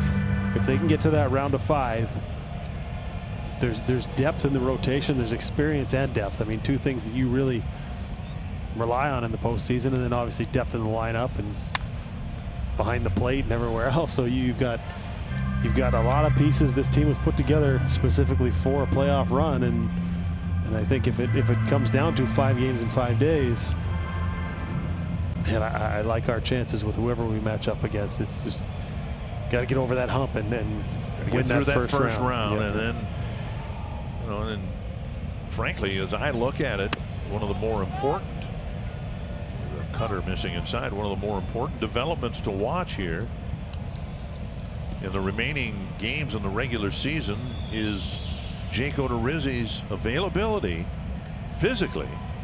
If that finger heals and he can make a start in what might be the 2nd round. Here's a fly ball short left, and Schwarber comes in, makes the catch.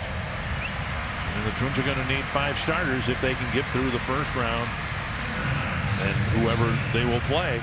So you look at the news of the day with Verlander being lost to the Astros, and somebody's got to try to fill that hole for Houston in that 2nd round if they get through the 1st round. It's going to be a challenge. I think it's the team that's the healthiest. I think we said this throughout the season. Whoever's able to remain healthy throughout the year has a good chance, and then same thing for the playoffs. Corner to Caratini, 2 down. That's Odemaro Vargas in the game now at second base. It's Vargas, yep. They've kind of given everybody a couple innings off their feet. They've emptied their bench, and they made a lot of changes defensively. And it looks like Tyler Clippard will pitch the 9th inning for the Twins.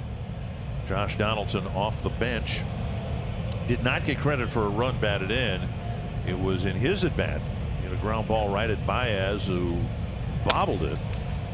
Fastball up and in, and then threw low to home plate. But that all started because you had a lot of traffic on the bases. You put pressure on the defense. You were forcing them to make a play, and they were unable to make it. Through the White Sox series, it seemed like the White Sox hardly ever made a mistake, and the Cubs have made a couple mistakes here tonight. The Twins have capitalized. 2-0.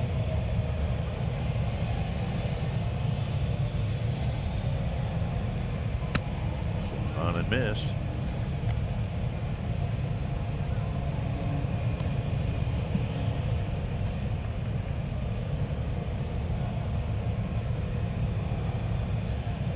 Expect Donaldson would be back in the starting lineup tomorrow. Drive to right field. Going back is Hayward at the wall. It's gone. A home run for Josh Donaldson to the opposite field. His 6th home run of the year.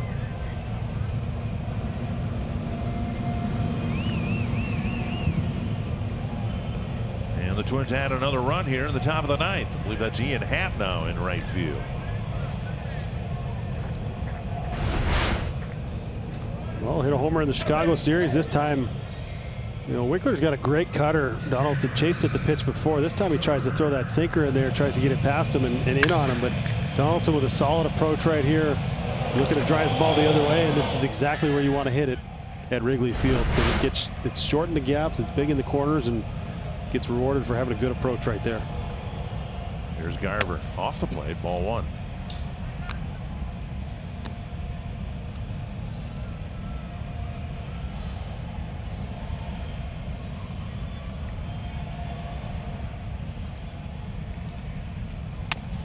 And now a strike, 1-1.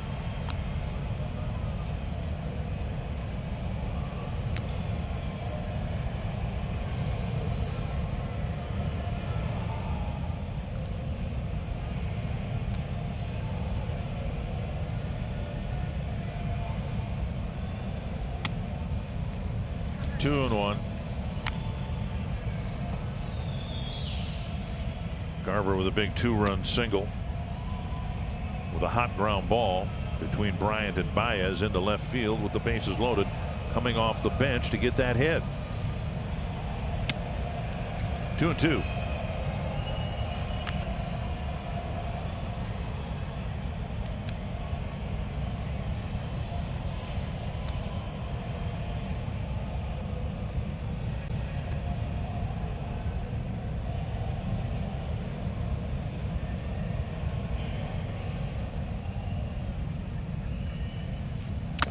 And a fastball gets strike 3.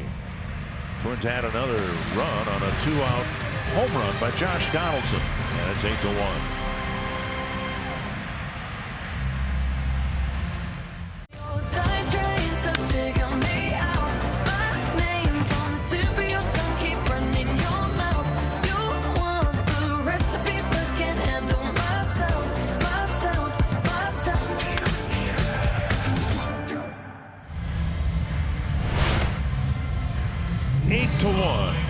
And Tyler Clippard will try to finish off a ball game that looks like it's going to send the Twins back into the playoffs. He's got a tough act to follow. Whistler was phenomenal. All 6 outs by strikeouts. The only single he gave up was to Hayward on a soft hit fly ball. But you'd like to see one of your veteran guys out there maybe able to savor this moment a little bit more. Not sure exactly what this is going to look like. If it's going to be a catcher running out and picking up your pitcher and like we're used to seeing when you clinch a playoff berth, or yeah, probably a little bit more subdued would be my guess. But you got to get there first. Contreras hitting here to lead off the 9th inning. And that changeup floats in there. Strike 1.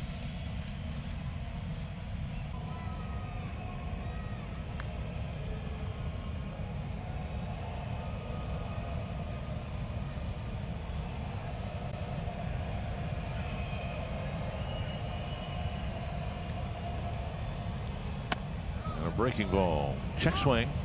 Nope. Do you think that has any effect on whether or not the umpire calls it when the hitter does the old Adrian Beltre right there? Because it looked to me like I thought he might have swung right there, but whether it throws the umpire off or not, but probably irrelevant. 1-1 to Contreras. Then not sure who the hitters will be next. Catch whether Schwarber got taken off his feet or not. 1-1 from Clippard. Fastball upstairs. Twins have done pretty well in interleague play. There's Schwarber. He is going to hit next. Done pretty well in interleague play. They've got another potentially critical series in interleague play next weekend here against the Reds. Yeah, and the way it's looking, it's going to be a very important series. So obviously going to be important for both clubs as far as seeding goes. Will probably be a little bit more clear picture in the American League. I'm not sure in the National League. There's a lot of teams bunched together right at the bottom of those standings, fighting for that second in the Central and the wild card spots and all the rest of it.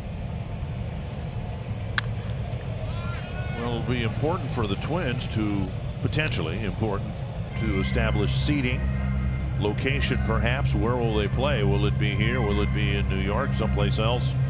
Perhaps. But for the Reds, it simply might be a matter of whether they'll get in at all or not.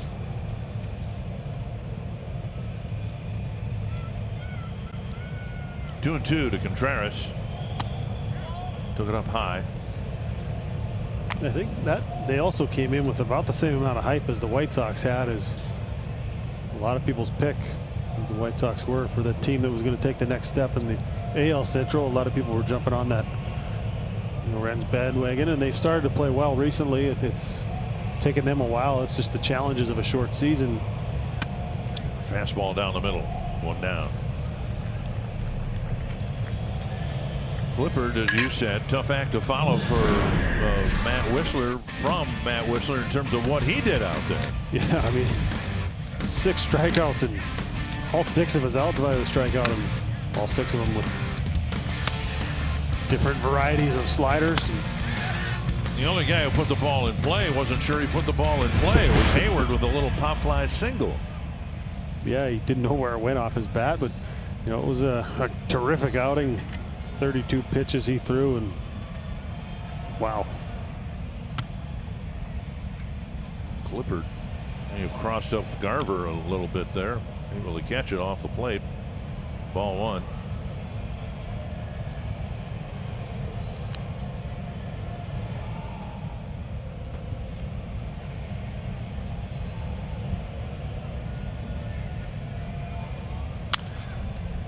You wonder, these teams that are used to playing like Wrigley Field, first place team, pennant race, last 8 days of the season. Do you wonder if it affects guys that are, used to playing in ballparks like that are pretty much full, and as opposed to, Tampa or Miami, where they don't draw quite as well as they do at Wrigley Field. And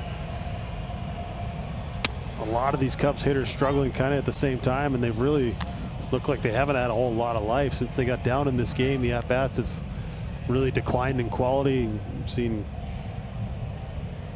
6 straight strikeouts and last 7 outs coming by a strikeout. So it hasn't been a great showing tonight for the Cubs. 3-1. Well, my hope is, if this game finishes with the Twins winning, you're going to have 2 teams that are each 10 games above 500. Right? But the perspective is different because the Cubs have been in a very mediocre division while the Twins have not. And all right, so then you look on this road trip. The Twins win tomorrow. It's a 3-4 road trip against a couple of really good teams. 2 first place teams. Yeah. Yeah.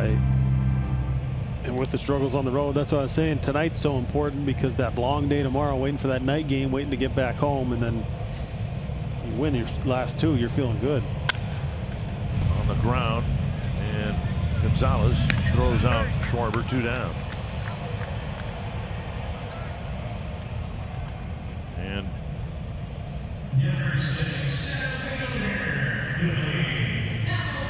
Billy Hamilton will hit next for the Cubs.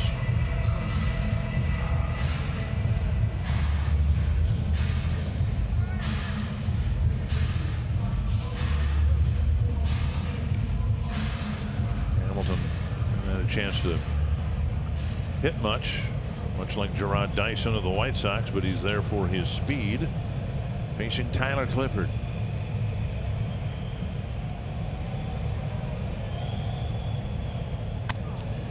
Change up and away.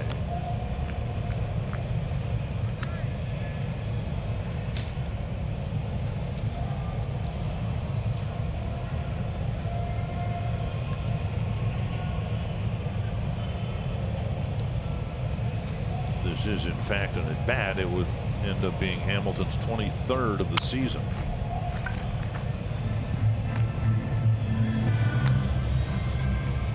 Vargas nearly got T-boned by that line drive. It's always good to be able to smile after that because you got nowhere to go. That's what happens when a guy's got a reputation for having a great changeup. You wait a little bit longer and then you end up almost crushing your on deck batter. Fly ball left field. And the Minnesota Twins are back in the American League playoffs. And the only thing you wish is that the fans were able, you know, to be there to share it with them, and hopefully the ones that stuck around to watch the end of this game are understanding that it's an important feat, and hopefully this one ends up in a longer run than we've seen in the past. It's about time for this team to take the next step. So congratulations to the Minnesota Twins, Rocco Baldelli, and everybody in the organization, players on the field. A job well done. Business not finished yet, but this is the first step, and good job, boys. Hasn't been a whole lot to feel good about on this road trip, but yeah, the Twins are back in the postseason in back-to-back years now for the first time since 2009 and 10. And we'll have reaction for you from the clubhouse, the Zoom room, wherever they'll let us have a camera on Twins Live, which comes up next.